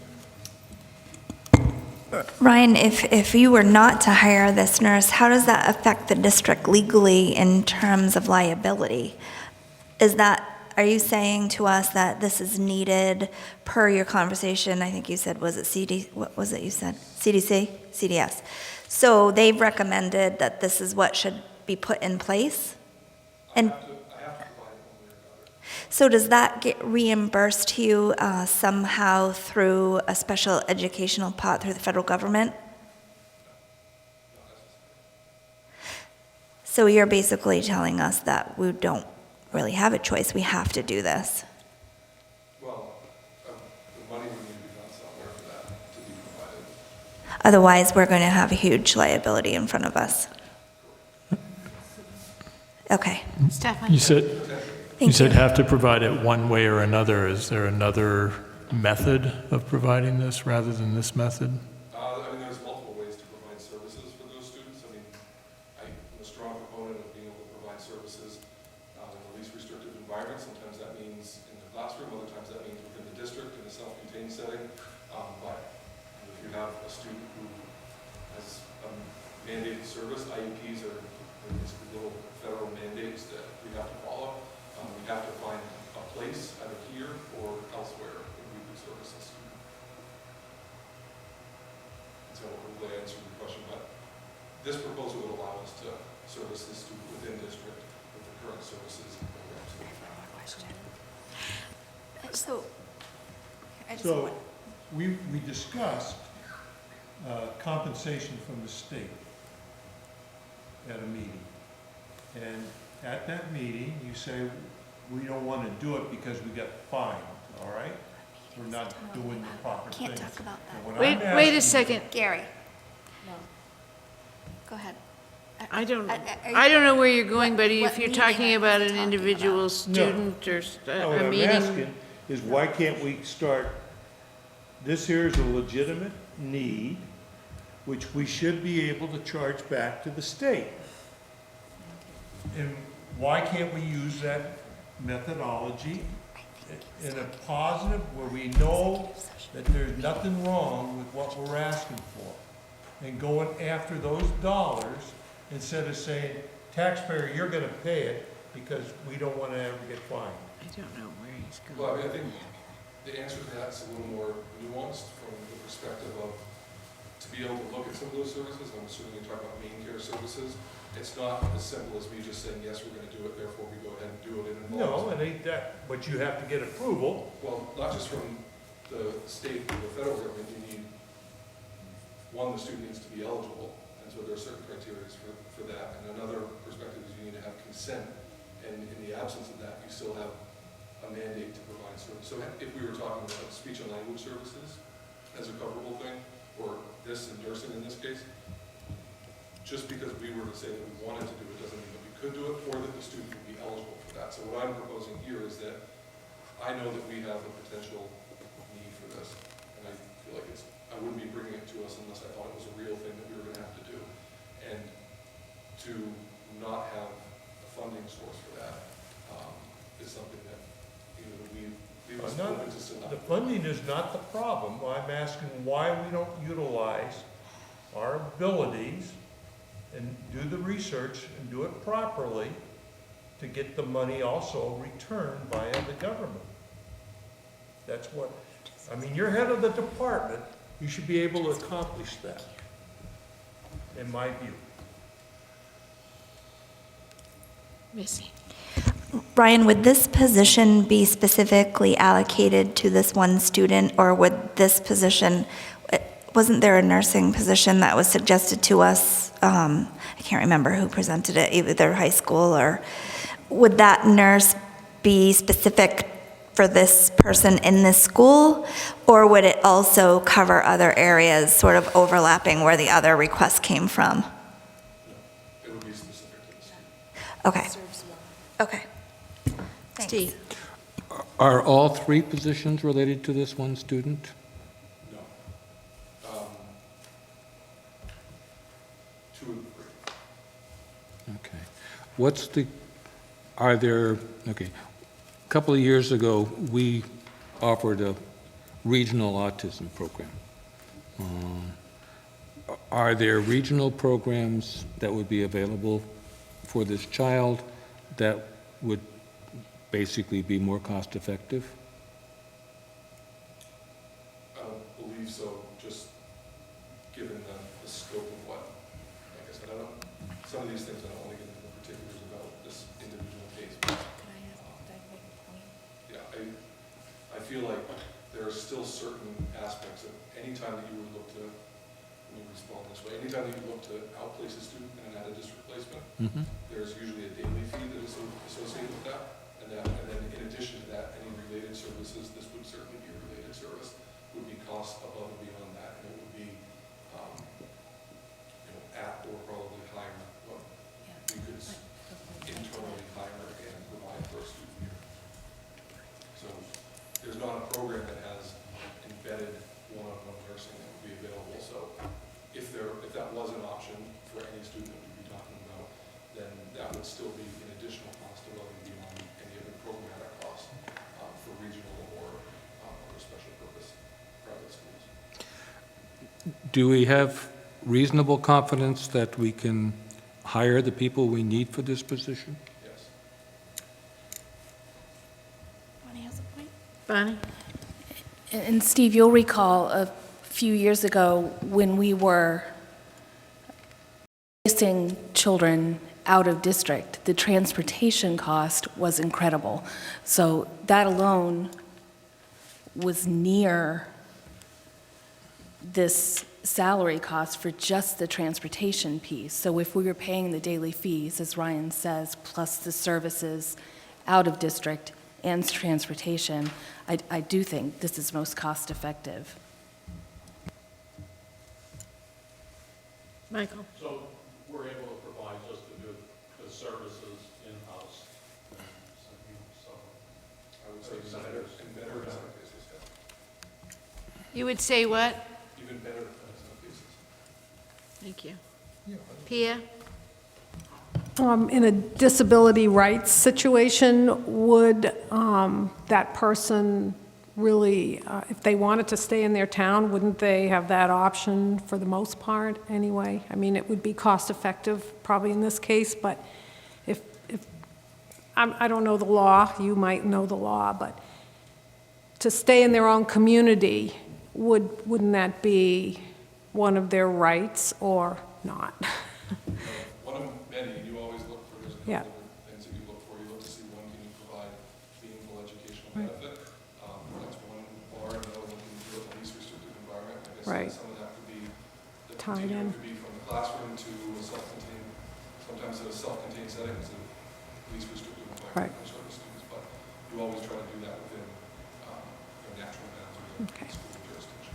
Thank you. Thank you, Ryan. Thank you, Ryan. Thank you, Ryan. So I'm going to present the English language learners budget. Last year, in order to comply with the state certification regulations, the board budgeted a change of staffing from half-time ed tech and half-time teacher to a 0.8 ELL teacher. We were dealing with the need for teaching our students, the mandate to teach our students with a certified teacher. So because of this change at the elementary level, Diane Wadsworth, the ELL teacher, is able to either pull students to target specific areas of concern, or she can push into classrooms. She works with teachers, checks in with teachers weekly of students, of the ELL students, and she discusses any changes and support that might be necessary. This year, she's helped teachers set up parent conference times or meetings when necessary. So the ELL budget is fairly small. It's made up of really just the salary and the benefits of the certified ELL teacher, with a small amount in there for supplies and mileage. The budget shows an increase of $5,500 this year, and that's due to salary and benefit increases for this staff member. Today we have 16 ELL students from grades pre-K to 12, and we are mandated to serve those students. And there's also a very complicated testing procedure that they have to go through, and Diane oversees that testing procedure. And again, that is state mandated. So are there any questions about the ELL budget? Okay. Nancy Harriman also acts, one of her hats is the Director of Gifted and Talented, so she's going to present the Gifted and Talented budget. I know you won't believe this, but I'm going to keep this really short. So, this year's Gifted and Talented budget request is very similar, for next year, it's very similar to our budget request for this year. But when you go through it, you'll see the overall budget total is down. It's a slight decrease. It's about 6% down, I think, about $8,000. But when you go through, you'll see a lot of percentages that look, like why is this 4% up, or why is something down? A lot of that is just because of the way we're now reporting the cost to the state. They want them all spread over all the schools rather than in one central budget. So is that correct, Bridget? So the reason, it isn't that we made a lot of changes or shifts in how we're spending the money across lines or anything. It's just the way it's being reported to you. So overall, there is a slight decrease in our staff for next year. Will be very similar to this year. We'll have a full-time teacher for grades 6 through 12, and that person also spends about 20% of her time on K-12 oversight and for the instruction within the GT program for academics and visual and performing arts. She also helps with this, organize all the data for the screening and identification process that we're required to use. We also have a .7 K-5 teacher who serves Manchester and Reedfield, and we're going to be hiring a new .5 K-5 teacher for Wayne and Mount Vernon. Those teachers all have to be Gifted and Talented certified. This year we could not fill one of our positions, and so we have an ed tech who is working at Wayne and Mount Vernon under the supervision of one of the other GT teachers. But we're already starting to advertise. We're hoping to fill that with a certified person for next year. One of the reasons that our budget is pretty consistent from year to year is because we're limited by the state and how many students we can serve. We can only serve about 5% of our population. So the number of students overall from year to year stays around 60 students, and so our program costs stay around the same. But we do serve students in both visual and performing arts, and we do serve students who have academic areas of giftedness or talent.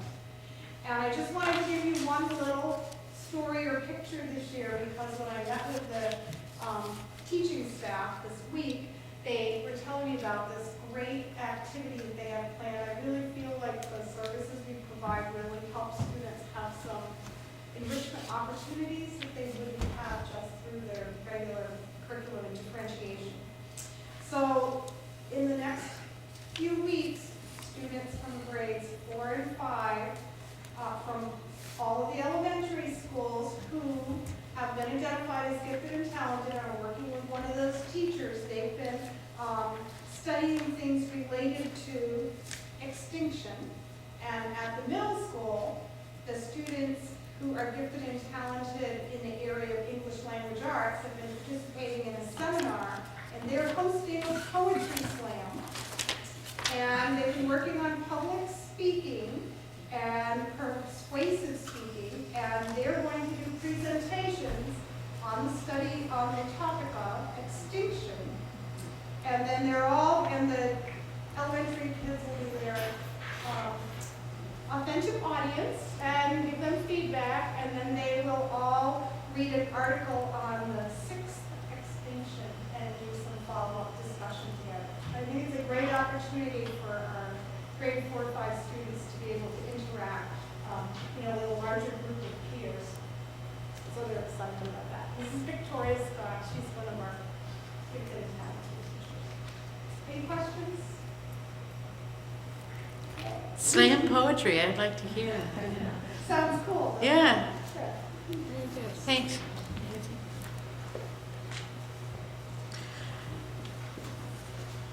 Are there any board questions on the budget presentation so far this evening? Any that we haven't already asked, I should say? Excuse me. Are there any citizens here that would like to make comments regarding the budget? No one signed up, so I guess we keep going. Do you wish to have a board discussion on these items this evening, or wait until everything is presented? Excuse me. I prefer to wait. Okay, we're gonna wait. I had one. Steve. I had one question on this Yeah. last page here. That's, actually the last please. 2 pages, which, I'm going through here, and the next to last page has the budget requests, which add up to $367, almost $368,000. So far. So far. So far. So far. And we know we're, so far, losing about $200,000 in state funding, plus another $35 required match.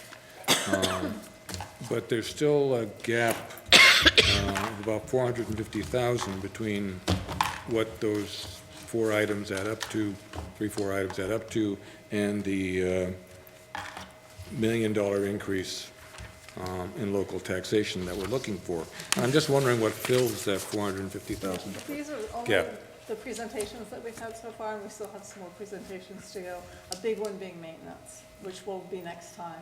So these don't include, this is not all of the. To date. This is just the ones that have been presented to date. So hold on tight. It gets worse. Yeah. Well, I'm thinking that as we post this stuff up, we may not want to, leave things for a lot of later surprise, and at least help people match up through. You can list it and then explain later, obviously. Next week's our last presentation.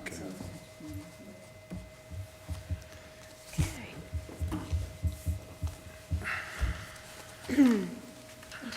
Okay, so we'll defer discussion on individual items presented tonight until after our final presentation of budget requests, numbers, needs. So next on the agenda is informational items.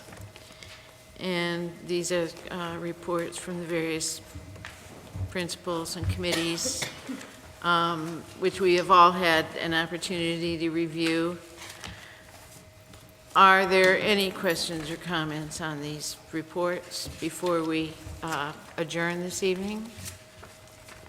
Yeah, how many students enrolled in the adult education program?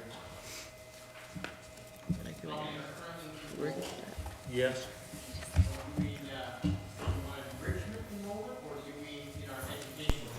Well, you didn't tell us how many, you just wrote out a thing, and I'm asking how many people you have enrolled. We have 6 enrolled in our high school diploma program, and we have about 850 to 900 in our enrichment program.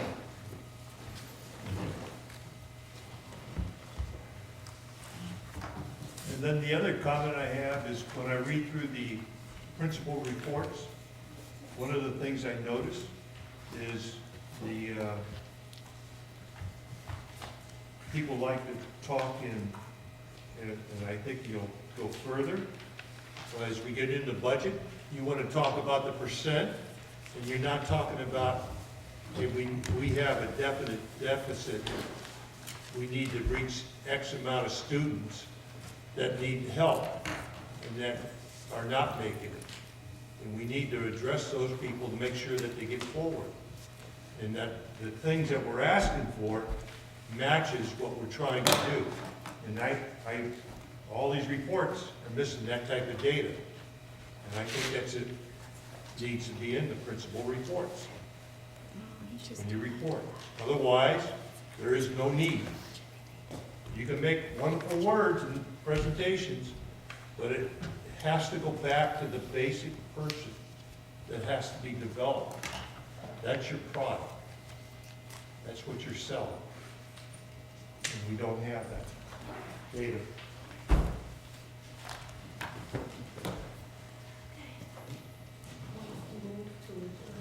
Well, it's up to you. I move we adjourn. All in favor? Okay.